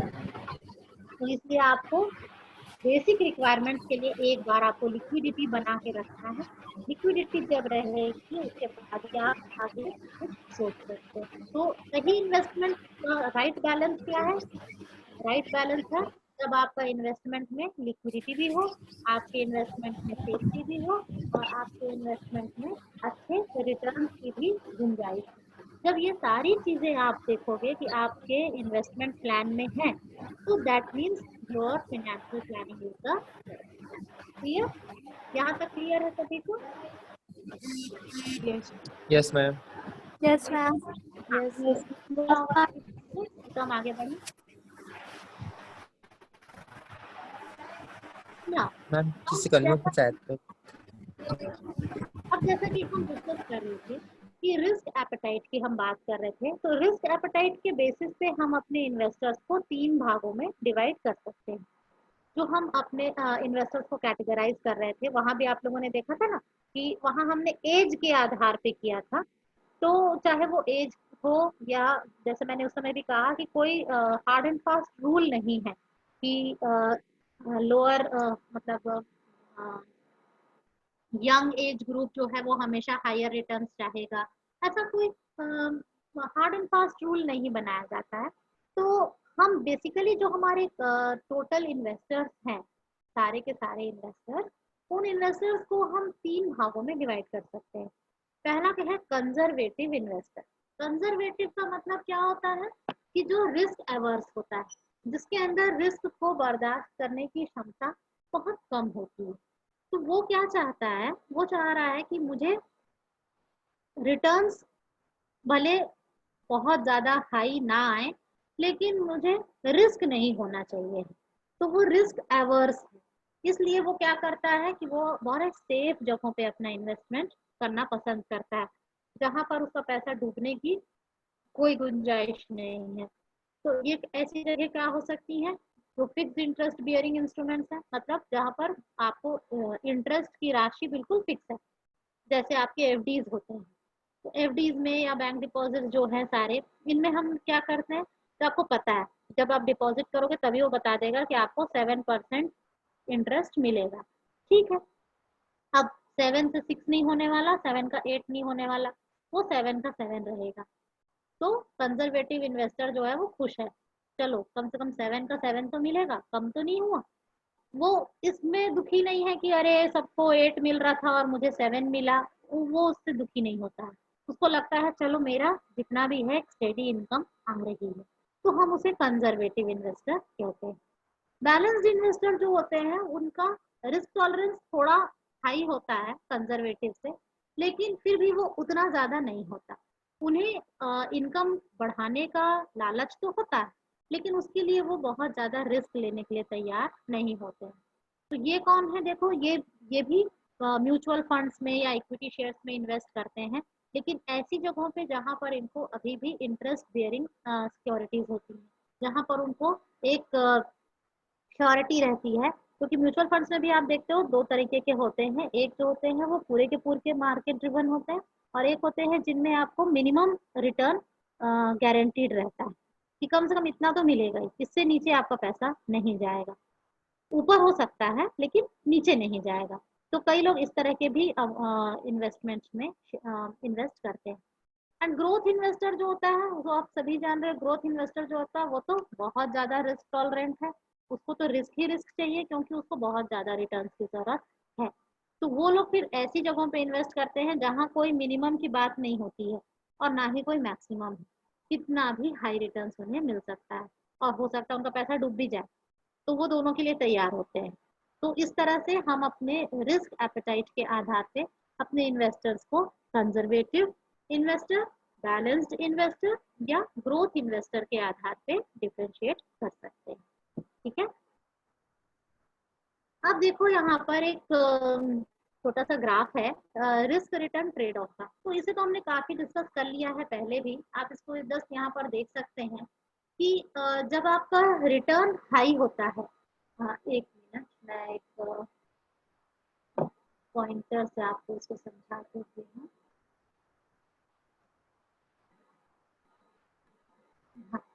यहाँ पर आप देख सकते हैं कि जैसे अगर आपका रिटर्न कम है, ये देख रहे हैं यहाँ पे रिटर्न कम है, तो यहाँ पर आपका रिस्क भी कम है। That means low risk will fetch you low return और high risk will fetch you high return. जब आपका रिस्क बढ़ा, यहाँ से आपका रिस्क यहाँ तक बढ़ा, तो आपका रिटर्न भी बढ़ता है, और अगर आप रिस्क कम करने की सोचोगे तो आपका रिटर्न भी कम होगा। तो this is risk return trade off, higher risk higher return, lower risk lower return. ठीक है, तो ये एक बात है जो हमने पहले भी डिस्कस की थी और उसी को हम यहाँ पर ग्राफिकली समझ सकते हैं।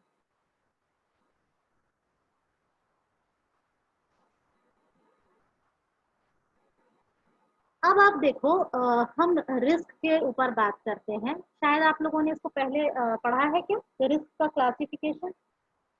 Yes ma'am. है ना? मेरे ख्याल से आप लोगों ने प्रीवियस जो आपके मॉड्यूल्स हैं उनमें पढ़ा होगा। अगर नहीं पढ़ा होगा तो आप लोग बता दीजिएगा, चैट बॉक्स में डाल दीजिएगा, तो हम किसी दिन इस पर एक डिटेल्ड डिस्कशन कर लेंगे। क्योंकि रिस्क बहुत प्रकार के होते हैं और इसका एक सेपरेट पूरा का पूरा समझ सकते हो आप इसको। मैं आपको पीपीटी से इसको भी समझा दूंगी, तो बता दीजिएगा आप लोग। अभी फिलहाल हम इसको शॉर्ट में समझते हैं कि रिस्क को हम बेसिकली दो भागों में डिवाइड करते हैं, एक है सिस्टमैटिक रिस्क और एक है अनसिस्टमैटिक रिस्क। तो रिस्क इन दोनों चीजों से बनता है, सिस्टमैटिक एंड अनसिस्टमैटिक। ठीक, अब आप लोग फिर से प्लीज अपना ध्यान हटा लो स्लाइड से, तो आपको ज्यादा बेहतर समझ में आएगा। अब बात करते हैं सिस्टमैटिक एंड अनसिस्टमैटिक रिस्क की।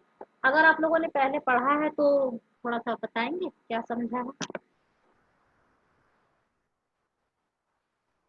मैम सिस्टमेटिक रिस्क मतलब जिसे हम लोग कंट्रोल नहीं किया जा सकता, जिसे कंट्रोल नहीं कर सकते हैं, एक्सीलेंट। ऐसा। और सिस्टमेटिक रिस्क जिसे हम कंट्रोल कर सकते हैं। वेरी गुड, ऐसा। Very good. ठीक है, कुछ एग्जांपल?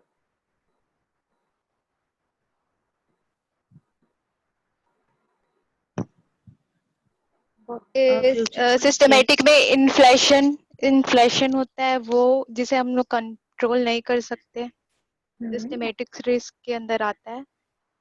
और वेरी गुड। तो देखिए बहुत सुंदर बताया, सिमरन ने बताया ना? Ma'am Pallavi Dewangan. Okay Pallavi, very good. नाम बता दिया करो तो मुझे थोड़ा सा आइडिया लग जाए। Okay fine.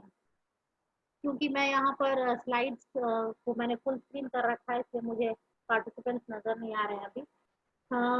तो बहुत अच्छा बताया पल्लवी ने। यहाँ पर systematic risk and unsystematic risk, ये दो तरीके के रिस्क होते हैं। सिस्टमैटिक का मतलब होता है जो कि सभी इन्वेस्टर्स को बराबर तरीके से या एक समान इन्फ्लुएंस करता है। मतलब ये जो रिस्क है इसका असर सभी इन्वेस्टर्स पर होता है। आप ये नहीं कहोगे कि किसी एक इन्वेस्टर पर इसका इन्फ्लुएंस होगा और दूसरे पर नहीं होगा, ऐसा नहीं। It affects all the investors in the same manner. तो ये सिस्टमैटिक है और ये एक्सटर्नल होता है। एक्सटर्नल मतलब ये ऐसे रीजन से होता है जो कि इन्वेस्टर के कंट्रोल में नहीं है। फॉर एग्जाम्पल अभी आप लोग देखते हो कि जैसे ही हमारा कहीं पर कल हम बात कर रहे थे अबाउट ग्लोबलाइज्ड इकोनॉमी, तो कहीं भी इंटरनेशनल लेवल पर अगर किसी तरह की कोई अनफोर्सीन रीजन से, कुछ कारण से कुछ ऐसा होता है जो एडवर्स है, तो क्या होता है कि स्टॉक मार्केट क्रैश कर जाता है, इन्वेस्टर्स जो होते हैं उनको हेवी लॉस होने लगता है।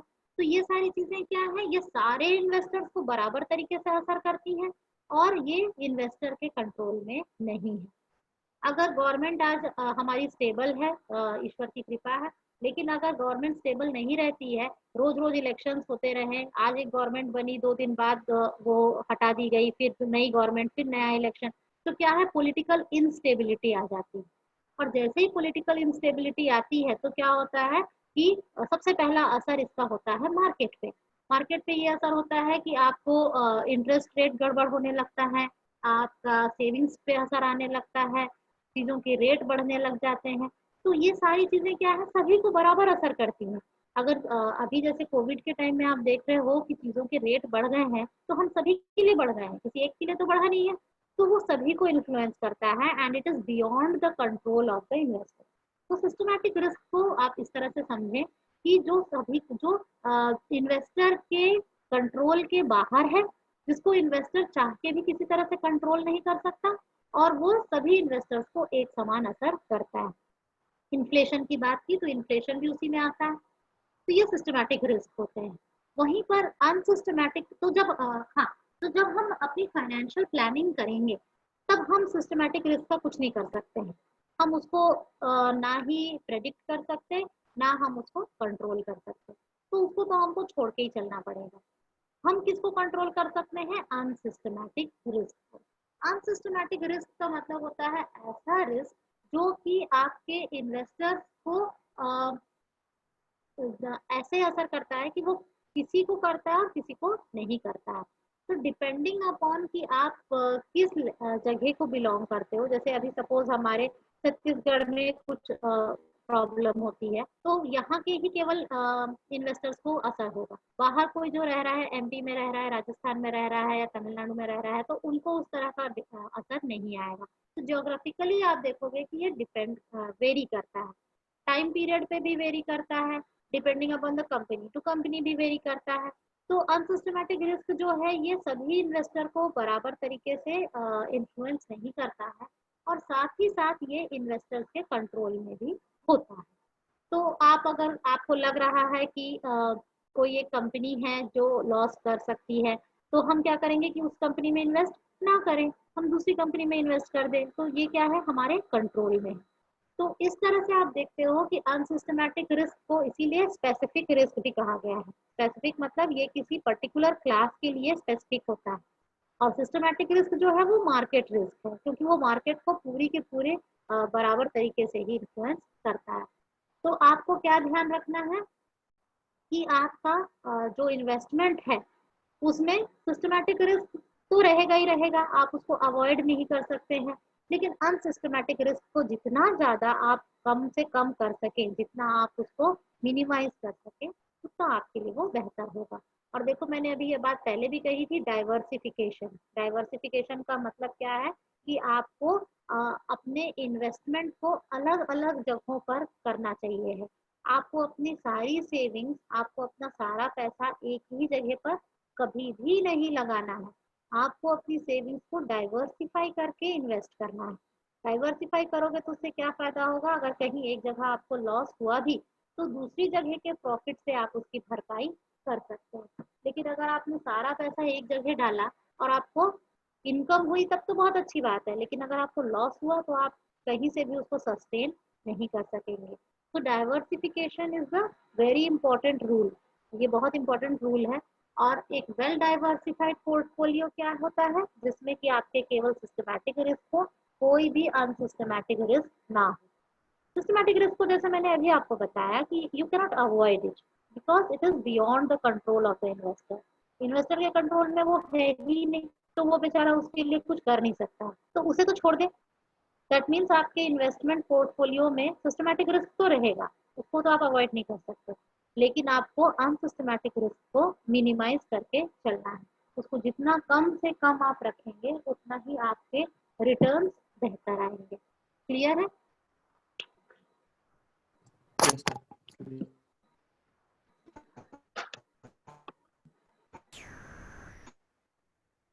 हम नेक्स्ट स्लाइड पे चलें, अगर अभी तक सब क्लियर है तो। चलो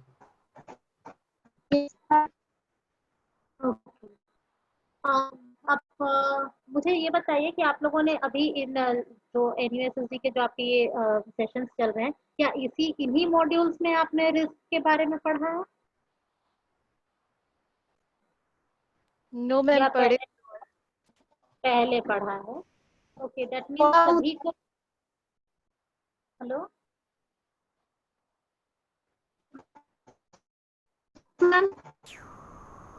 हाँ जी, आवाज नहीं आ रही, कहिए।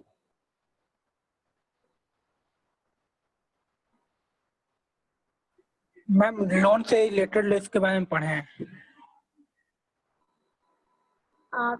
मेरा पर्पस ये है क्वेश्चन करने का आप लोगों से कि मैं इसको डिटेल में डिस्कस करूं या आप लोग इसके बारे में जानकारी रखते हैं?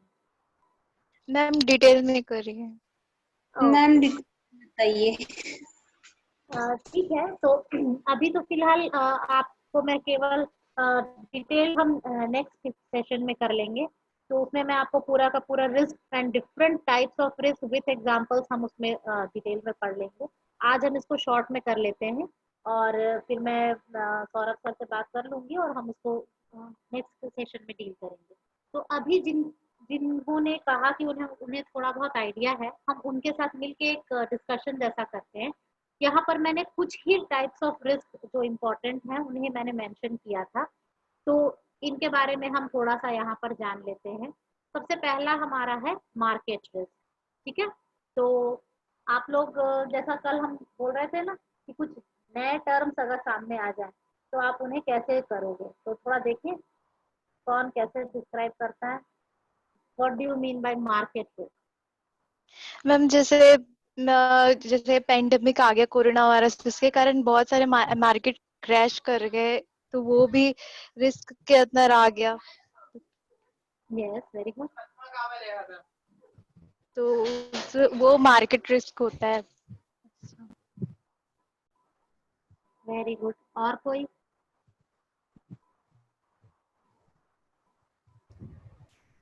मैम हो सकता है हमने मतलब कि इन्वेस्ट करने से पहले मार्केट को अच्छी तरह से एनालाइज नहीं किया, तो फिर हमारा पैसा डूब जाएगा, तो फिर ये भी मार्केट रिस्क है।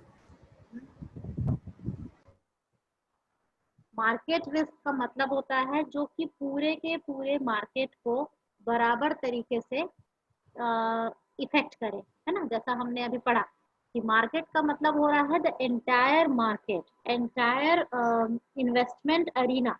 आपने जहां भी इन्वेस्ट किया है वो पूरा मार्केट एक साथ आपका इन्फ्लुएंस होता है। जैसे अभी बात की पैंडेमिक के दौरान, है ना। अगर हमने मार्केट को स्टडी किया भी है सपोज, तो अचानक से जो पैंडेमिक आ गया उसकी वजह से क्या हुआ कि मार्केट कोलैप्स हो गया।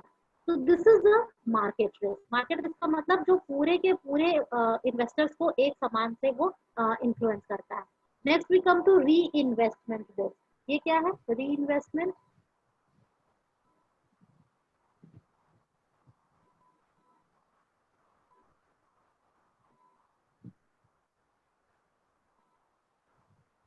री इन्वेस्टमेंट का मतलब क्या होता है? देखो क्या हुआ, एक सिंपल से एग्जांपल से हम इसे समझते हैं।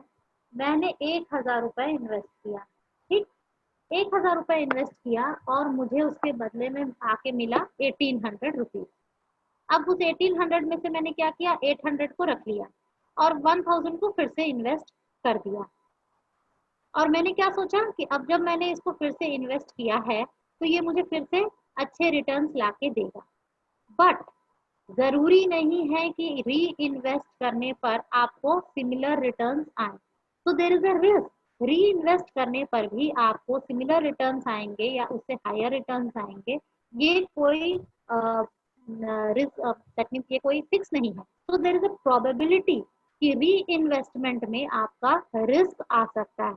हो सकता है पहले मैंने 1000 रुपए इन्वेस्ट किए तो मुझे 1800 आया, दोबारा मैं 1000 इन्वेस्ट करती हूँ या मैं पूरा 1800 सपोज री इन्वेस्ट कर देती हूँ कि अब मुझे और ज्यादा रिटर्न्स आएंगे, तो नेक्स्ट टाइम मुझे सिर्फ 1500 ही आया, 300 डूब गया मेरा।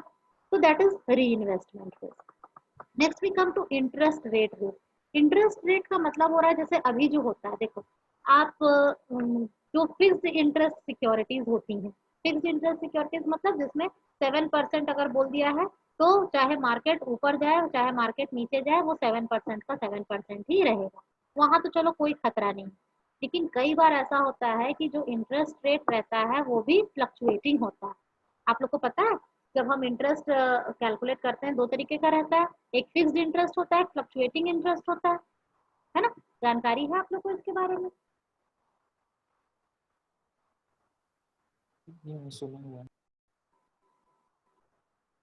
है?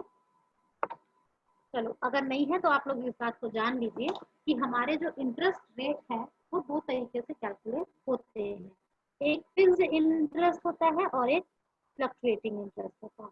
फ्लक्चुएटिंग का मतलब क्या है? Depends upon the market. Market पर वो डिपेंड करता है। अगर मार्केट हाई रहेगा दैट मीन्स अगर वहां पर मार्केट अप है तो आपको अच्छे इंटरेस्ट मिलेंगे, और अगर आपका मार्केट डाउन है तो आपका इंटरेस्ट रेट लो भी हो सकता है। तो ये कहलाता है interest rate risk. That means आपका इंटरेस्ट रेट जो है वो भी रिस्क पे चलता है, जरूरी नहीं है। इसीलिए लोग अभी हमने पिछले स्लाइड में बात की थी, याद है, कंजर्वेटिव इन्वेस्टर की।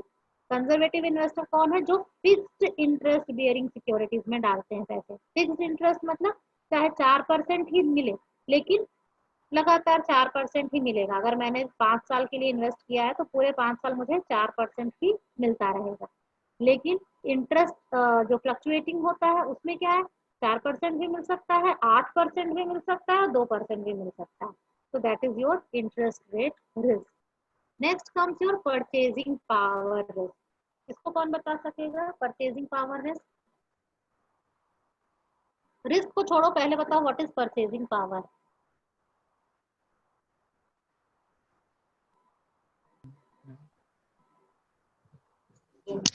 किसी चीज को परचेस करने के लिए हमारा पॉकेट का अलाउंस, मतलब वो हमारे पास वो क्षमता है कि नहीं, वो चीज हम परचेस कर सकते हैं कि नहीं। खरीदने की क्षमता। तो खरीदने की क्षमता कहाँ से आती है?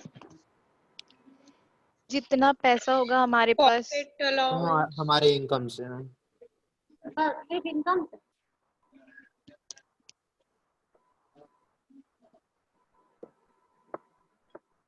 देखो अच्छा ठीक है, एक बात बता रही हूँ।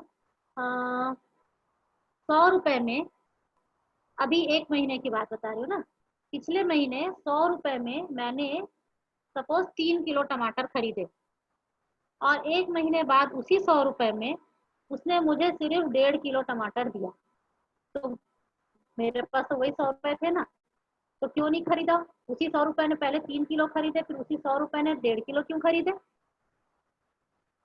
इनकम तो सेम है, 100 रुपीज 100 रुपीज।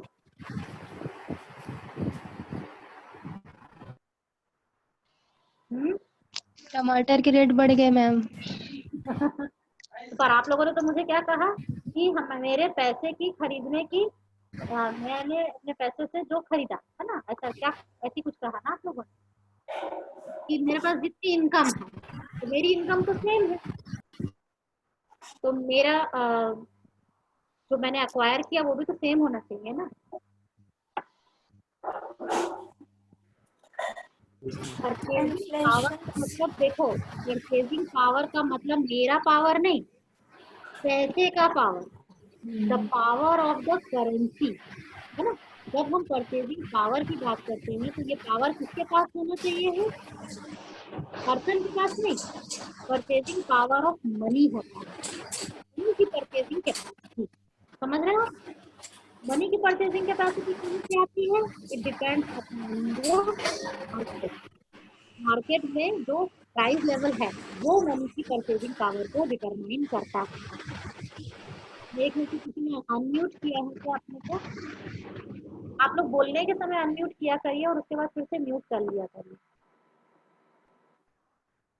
तो परचेजिंग पावर का मतलब होता है power of the currency, purchasing power of the currency, कि करेंसी के अंदर परचेज करने की कितनी पावर है, and it depends upon the price level. अगर प्राइसेस डाउन है तो परचेजिंग पावर बढ़ जाएगी, है ना, और अगर प्राइसेस हाई हैं तो परचेजिंग पावर घट जाएगी। तो इसीलिए परचेजिंग पावर रिस्क का मतलब होता है कि अगर सपोज मैंने आज सोचा है कि 1000 रुपीज इन्वेस्ट करके मुझे अगले महीने 2000 रुपए मिल जाएंगे और मैं बड़ी खुश हो रही हूँ, लेकिन क्या हो गया कि चीजों के रेट डबल हो गए, तो इसका मतलब क्या हुआ कि आज उस 1000 रुपए से मैं जितना खरीद सकती थी, अगले महीने उस 2000 से भी मैं उतना ही खरीद पा रही हूँ। इसका मतलब क्या हुआ कि मैं तो वही हूँ ना, मुझे तो कोई फायदा नहीं हुआ, I am not at any gain. समझ में आई मेरी बात? तो आपने जो सोचा था कि आप पैसों को डबल कर रहे हो, तो आपका पैसा डबल नहीं हुआ, आप उसी लेवल पर बने हुए हो। वहीं अगर ऐसा होता कि 1000 रुपए मैंने आज इन्वेस्ट किए, अगले महीने 2000 मुझे मिलने वाले हैं, और यहाँ प्राइजेस जो है वो 3 गुना बढ़ गए, 3 गुना बढ़ गए, तो क्या हो गया, मेरी तो परचेजिंग पावर और कम हो गई। भले ही मॉनिटरली आप देखोगे तो 1000 का 2000 हो गया, लेकिन परचेजिंग पावर का रिस्क रहा। तो ये जो परचेजिंग पावर रिस्क है, इसको भी आपको ध्यान में रखना है at the time of making your investment, कि समय के साथ कीमतें बढ़ेंगी और इसलिए मुझे अपने पैसे को इतना ज्यादा बढ़ाना है कि मैं इस इफेक्ट को भी ओवरकम कर सकूं। क्लियर हुआ सभी को? नेक्स्ट में चले, लिक्विडिटी रिस्क। लिक्विडिटी रिस्क, ठीक है, लिक्विडिटी रिस्क पर हम ऑलरेडी बात कर चुके हैं। लिक्विडिटी का मतलब हो रहा है कि आप अपने जो इन्वेस्टमेंट हैं उनको क्या जल्दी से कैश में कन्वर्ट कर पाएंगे, तो इसका भी रिस्क बना रहता है। जैसे कि अभी हम बात कर रहे थे एसेट्स की, प्रॉपर्टी की। मान लो मैंने मकान खरीदा है, तो मकान को बेचना इतना सरल नहीं है। मकान अगर समय के साथ, जब मैं अचानक मुझे किसी दिन मन होगा कि मैं अपना मकान बेचूं, तो हो सकता है मुझे मकान का कोई खरीदार ही ना मिले, मैं जितने में मकान बेचना चाह रही हूँ कोई खरीदना ही नहीं चाह रहा है, तो there is a liquidity risk also. यहाँ तक कि हम एफडीज की बात करते हैं, कई बार बैंक जो होते हैं वो रिफ्यूज कर देते हैं, नहीं अभी आप नहीं कर सकोगे, आपको कुछ दिन बाद करना पड़ेगा, अभी हमारी पॉलिसी नहीं एक्सेप्ट कर रही है, या अभी आप हमारा फाइनेंशियल ईयर क्लोजिंग है, अभी हम आपका कोई भी अमाउंट नहीं पे कर पाएंगे। तो इस तरह से there is liquidity risk also, तो आपको उसे भी ध्यान में लेकर चलना है। ये सारे रिस्क जो हैं, इन रिस्क को आपको कंसिडर करते हुए चलना है, तो और तभी आपको इन्वेस्टमेंट करना है। तो इन रिस्क का आपको ध्यान रखना है। नेक्स्ट हम आते हैं लिक्विडिटी पर, तो हम ऑलरेडी बात कर चुके हैं, इससे मैं ज्यादा डिटेल में नहीं जा रही हूँ। We come to political risk. Political risk पर भी हमने अभी बात की थी कि अगर हमारे देश में या इंटरनेशनल लेवल पर पॉलिटिकल इंस्टेबिलिटी है, पॉलिटिकल इंस्टेबिलिटी है तो क्या होगा कि सबसे पहले उसका असर मार्केट पर ही आता है। इंटरेस्ट रेट बढ़ने लग जाते हैं, दैट मीन्स आपको बोरोइंग महंगा हो जाता है। आपको कहीं से अगर लोन लेना है तो वो बहुत हाई कीमतों पर होता है। ऐसा क्यों होता है? बोरोइंग क्यों महंगा हो जाता है और लेंडिंग क्यों सस्ता हो जाता है? एनीबडी? अगर हमको लोन लेना है तो रेट ऑफ इंटरेस्ट बहुत ज्यादा पे करना पड़ता है, ऐसा क्यों होता है? If there is political instability, anybody? क्या हुआ?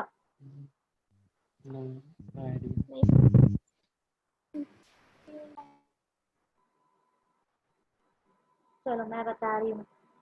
ऐसा इसलिए होता है क्योंकि लोग अपने पैसों से, people don't want to part with their money, लोग अपने पैसों से दूर नहीं होना चाहते। आप सिंपल सा एक एग्जांपल लीजिए, जो अभी जो सिचुएशन हो रही है, अभी की सिचुएशन में सभी की अर्निंग्स इफेक्ट हो गई है, सभी के मन में डर है कि पता नहीं ये स्थिति कब तक चलती रहेगी, हमें आगे जाके पैसों की और कितनी ज्यादा जरूरत पड़ेगी, किसी की तबीयत ना खराब हो जाए, चीजों की कीमतें इतनी ज्यादा बढ़ रही हैं, हमें हर कोई पैसे को अपने पास रखना चाहता है। ऐसे समय में अगर हम किसी से लोन लेना चाहेंगे तो क्या वो हमें सस्ती कीमतों पे लोन देगा? मैम बिल्कुल नहीं देगा। क्यों? क्योंकि उसे हम जो लोन का जो रेट है वो कैसे डिटरमाइन होता है? वो ऐसे डिटरमाइन होता है, आप लोगों ने पढ़ा है, अगर जो कॉमर्स बैकग्राउंड से हैं आप लोगों ने पढ़ा होगा इंटरेस्ट के चैप्टर में, लिक्विडिटी प्रेफरेंस, है ना? लिक्विडिटी प्रेफरेंस मतलब लोग जो पैसे हैं उनको अपने पास कितना रखना चाहते हैं। अगर अभी की स्थिति में जब भी आप देखोगे कि कभी भी कोई खतरे की स्थिति आती है, चाहे वो पॉलिटिकल इंस्टेबिलिटी की वजह से हो, चाहे वो किसी भी और रीजन से हो, इन्फ्लेशन हो गया है, जिसके कारण से, जब भी जो पीपल हैं, जो लेंडर्स हैं, उनके दिमाग में जैसे ही ये बात आएगी कि अभी स्थिति बहुत खतरे वाली होने वाली है आगे, तो वो क्या करेगा? वो अपने पैसों को अपने पास रखना चाहेगा, और जो अपने पास रखना चाह रहा है उसको अट्रैक्ट करके उससे पैसे लेना तभी पॉसिबल है जब आप हाई रेट दोगे उसे। अगर कोई 5% देगा तो वो पैसे छोड़ने के लिए तैयार नहीं होगा, लेकिन वही बोलेगा मैं 15% देने को तैयार हूँ, तो बोलेगा अच्छा ठीक है ले लो। तो यहाँ पर क्या हो रहा है कि आपका रेट ऑफ इंटरेस्ट हाई होने लगता है, ठीक है? तो इसीलिए पॉलिटिकल रिस्क भी आपको कंसीडर करना है। एंड लास्ट हमारा आता है exchange rate risk. Exchange rate मतलब एक्सचेंज रेट ऑफ करेंसी। हमारी करेंसी हम जब इंटरनेशनल लेवल पर हम डीलिंग करते हैं तो हमको क्या करना पड़ता है? उसको डॉलर्स में कन्वर्ट करना पड़ता है, या फिर जो भी इंटरनेशनल करेंसी है जहाँ से हम डील कर रहे हैं उसके बेसिस पे हमें उसे कन्वर्ट करना पड़ता है। तो हमको वहां पर क्या देखना होता है? The value of our rupee in terms of the other currency. उस करेंसी के बेसिस पे हमारे रुपी की क्या रेट चल रही है। तो अगर रेट कम होते जा रहा है, हमारे रुपी की रेट कम होते जा रही है, तो वैसी स्थिति में आपको ज्यादा पैसों की जरूरत पड़ेगी ना। और अगर आपकी रेट रुपी की रेट जो है वो बढ़ रही है तो कम में भी आप एक्सचेंज कर सकते हैं। तो इन चीजों का आपको ध्यान रखना है। तो जब आप इन्वेस्टमेंट करने जा रहे हैं तो इन्वेस्टमेंट करने के समय आपको बहुत जरूरी है कि आप इन सभी प्रकार के रिस्क का ध्यान रखें, जिससे कि आपके इन्वेस्टमेंट में केवल सिस्टमैटिक रिस्क रहे और किसी भी प्रकार का अनसिस्टमैटिक रिस्क ना रहे। ठीक है। तो coming to the last slide, अब हम देखते हैं कि जब रिस्क हुए उसके बाद हमको मिलेगा क्या, रिटर्न। तो रिटर्न का मतलब हो रहा है हमको कितने इनकम कितनी जनरेट हो रही है। और ये हम कैसे जान सकते हैं, ये हम इस तरह से जान सकते हैं कि आपने जो भी इन्वेस्टमेंट किया है उस इन्वेस्टमेंट के अगेंस्ट में आपको कितने पैसे आते हैं। अगर ये हम इस पर टैक्स एडजस्ट कर लेते हैं तो हम इसको पोस्ट टैक्स रिटर्न कहते हैं। पोस्ट मतलब टैक्स कटने के बाद, क्योंकि जो भी आप इन्वेस्टमेंट करते हैं उस पर आपका टैक्स कटता है। तो टैक्स कटने के बाद आपको जो पैसे मिलते हैं उसको हम कहते हैं पोस्ट टैक्स रिटर्न। और हर साल जैसे हो सकता है कि मैंने 5 साल के लिए अपना इन्वेस्टमेंट किया है, तो मैं पूरे 5 साल के बाद कितना आया वो नहीं, मैं जानना चाहती हूँ कि हर साल मुझे कितना आया। तो अगर मैं पर ईयर अपने रिटर्न्स को कैलकुलेट करती हूँ तो वो कहलाता है एनुअलाइज्ड रिटर्न। ये टर्म्स आप जान लीजिए। एनुअलाइज्ड रिटर्न मतलब प्रति वर्ष आपको कितने रिटर्न्स आ रहे हैं। और उसी तरह से एक टर्म हम यूज करते हैं कैपिटल गेन या कैपिटल लॉस। कैपिटल गेन या कैपिटल लॉस का मतलब होता है, जो कॉमर्स बैकग्राउंड के हमको पता होगा, कि जो हमारी इन्वेस्टमेंट है, इन्वेस्टमेंट की कीमत अगर आपकी बढ़ जाती है समय के साथ, जैसे मान लीजिए कि मैंने अपना एक प्रॉपर्टी खरीदी, एक जमीन खरीदी 10 लाख की, और 5 साल बाद वो जमीन अब 20 लाख की मिल रही है। तो यहाँ पर क्या हुआ, 10 लाख की जमीन थी और अब वो 20 लाख की हो गई, तो कितना रेट बढ़ गया, 10 लाख। तो ये जो 10 लाख बढ़ा ये क्या कहलाएगा, मेरा कैपिटल गेन। ठीक है। तो एप्रिसिएशन मतलब इंक्रीज, आपके जो भी इन्वेस्टमेंट में इंक्रीज हो रहा है वो कैपिटल गेन कहलाता है। लेकिन अगर वही आपके इन्वेस्टमेंट की वैल्यू कम हो जाती है तो हम उसको कैपिटल लॉस कहेंगे। जैसे कार मैंने कार खरीदी 10 लाख की और कार को मैंने बेचा है सपोज 8 लाख में, तो 2 लाख का मुझे लॉस हो गया। तो ये 2 लाख का जो लॉस हुआ ये क्या कहलाएगा, कैपिटल लॉस। तो प्रॉपर्टी हो या कोई भी एसेट हो, अगर एसेट की वैल्यू इंक्रीज होती है तो हम उस इंक्रीज वैल्यू को हम कैपिटल गेन कहते हैं। और अगर आपकी प्रॉपर्टी की वैल्यू, आपके एसेट की वैल्यू कम हो जाती है तो जितने से कम हुई है उस डिक्रीज्ड वैल्यू को हम कैपिटल लॉस कहेंगे। और इसी तरह से आपका टोटल रिटर्न क्या रहेगा, तो टोटल रिटर्न आपका आएगा, जो भी आपकी रिटर्न्स आए हैं उसमें से आप कैपिटल गेन को ऐड कर लीजिए या कैपिटल लॉस हुआ है तो उसको माइनस कर लीजिएगा। और उसके बाद आप उसको इन्वेस्टमेंट जितने का था आपका ओरिजिनल इन्वेस्टमेंट उससे डिवाइड करेंगे तो आपको टोटल रिटर्न समझ में आ जाएगा। तो ये तो एक जस्ट मैथमेटिकल फॉर्मूला है, इसको आपको उतना रखने की जरूरत नहीं है। बस आप ये जान लीजिए कि आपके जो टोटल रिटर्न्स हैं उसमें आपको कैपिटल गेन ऐड करना है और ओरिजिनल इन्वेस्टमेंट से आप डिवाइड करेंगे तो आपको पता चल जाएगा कि आपकी यील्ड कितनी है। तो आज के लिए मेरे ख्याल से इतना डिस्कशन काफी है। अगर आपको किसी को कुछ पूछना है तो पूछ लीजिए, otherwise we will wind up. Ma'am यहाँ पोर्टफोलियो मीन्स क्या होगा मैम? कौन सा portfolio means? Portfolio. Yes ma'am. Portfolio का मतलब होता है, देखो वैसे तो पोर्टफोलियो का मतलब होता है एक फाइल जिसमें हम तरह तरह के डॉक्यूमेंट्स रखते हैं। तो उसको जब हम इन्वेस्टमेंट में यूज करते हैं तो हम उसके कहते हैं इन्वेस्टमेंट पोर्टफोलियो। इन्वेस्टमेंट पोर्टफोलियो का मतलब होता है कि आपका इन्वेस्टमेंट जो है प्लान, इन्वेस्टमेंट प्लान, उसके अंतर्गत आप ऐसी जगहों पर, अलग अलग जगहों पर आप इन्वेस्ट करिए जिससे कि आपको लॉस भी ना हो, आपकी लिक्विडिटी भी हाई रहे, सिक्योरिटी भी रहे और अच्छे रिटर्न्स भी रहे। जैसे मैंने अभी बताया कि आप जब इन्वेस्ट करते हैं तब आपको ये ध्यान रखना है कि आप थोड़ा अमाउंट लिक्विड जगहों पे इन्वेस्ट करो, थोड़ा अमाउंट सिक्योरिटी में इन्वेस्ट करो, थोड़ा सा अमाउंट आप हाई रिटर्न्स में इन्वेस्ट करो। तो ये पोर्टफोलियो बन जाता है इससे आपका। पोर्टफोलियो मतलब वैरायटी ऑफ इन्वेस्टमेंट, तरह तरह के इन्वेस्टमेंट जो सबके सब मिलके आपको हाई रिटर्न्स दें विद लो रिस्क, जिसमें आपको अच्छे रिटर्न्स भी आए और आपका रिस्क भी कम हो जाए। तो ये पोर्टफोलियो कहलाता है। Yes ma'am. Okay, so we'll wind up today. Ma'am purchasing power risk एक बार समझाइए।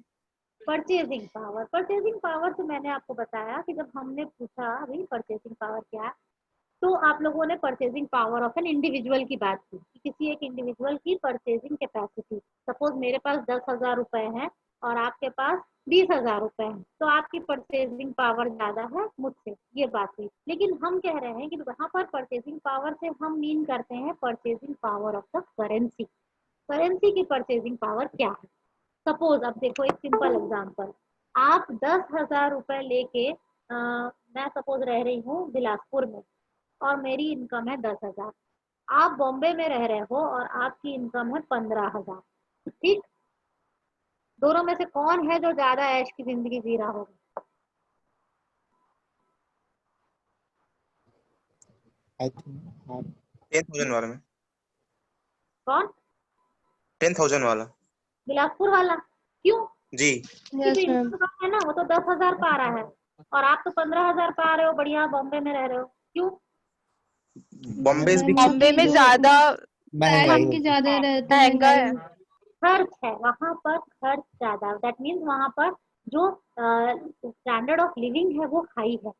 दैट मीन्स वहां पर देखो इनकम भले ज्यादा है आपकी, लेकिन आपके इनकम की परचेजिंग कैपेसिटी कम है वहां पर। अब आप उसी 15,000 को लेके आप बिलासपुर आ जाओगे तो आपके पैसे की परचेजिंग पावर बढ़ जाएगी, ठीक? लेकिन उसी 15,000 को लेके अगर आप मुंबई चले गए तो आपके पैसे की परचेजिंग पावर घट गई। तो यहाँ पर परचेजिंग पावर ऑफ इंडिविजुअल की बात नहीं हो रही है, यहाँ पर बात हो रही है purchasing power of the money. तो मनी की जो परचेजिंग कैपेसिटी है वो डिपेंड करती है किस पे? प्राइस लेवल पर। अगर प्राइस लेवल हाई है तो आपका मनी का परचेजिंग पावर अपने आप कम हो जाता है, और अगर आपके प्राइजेस जो हैं वो लो हैं तो आपके मनी के परचेजिंग पावर जो है वो हाई हो जाता है। तो इसलिए आपको किस चीज पर ध्यान देना जरूरी है? जब आप इन्वेस्टमेंट करने जाते हो आपको ये ध्यान रखना है कि फ्यूचर में परचेजिंग पावर क्या होने वाली है, उसका एक अंदाज लगाना पड़ेगा आपको अभी से। जैसे हम लोग बोलते हैं ना, कई बार हमने सुना होगा, आप लोगों ने भी सुना होगा कि हमारे बड़े बुजुर्ग क्या बोलते हैं, अरे अभी देखो आप लोग 10-10 हजार में जूते चप्पल खरीदते हो, हम लोग तो 10 रुपए में खरीदते थे। तो दैट मीन्स जस्ट इमेजिन कितना ज्यादा वेरिएशन आ गया है। तो आपको यहाँ पर क्या ध्यान रखना पड़ेगा कि आज जो चीज मुझे 1,000 में मिल रही है, ये चीज आज से 10 साल बाद मुझे 1,000 में नहीं मिलने वाली है, ये मुझे इससे ज्यादा में मिलेगी। तो मैं ऐसी जगह पे इन्वेस्ट करूं जिससे कि इस परचेजिंग पावर का जो रिस्क होने वाला है आगे जाके, उसको मैं नलीफाई कर सकूं या उसको मैं मीट आउट कर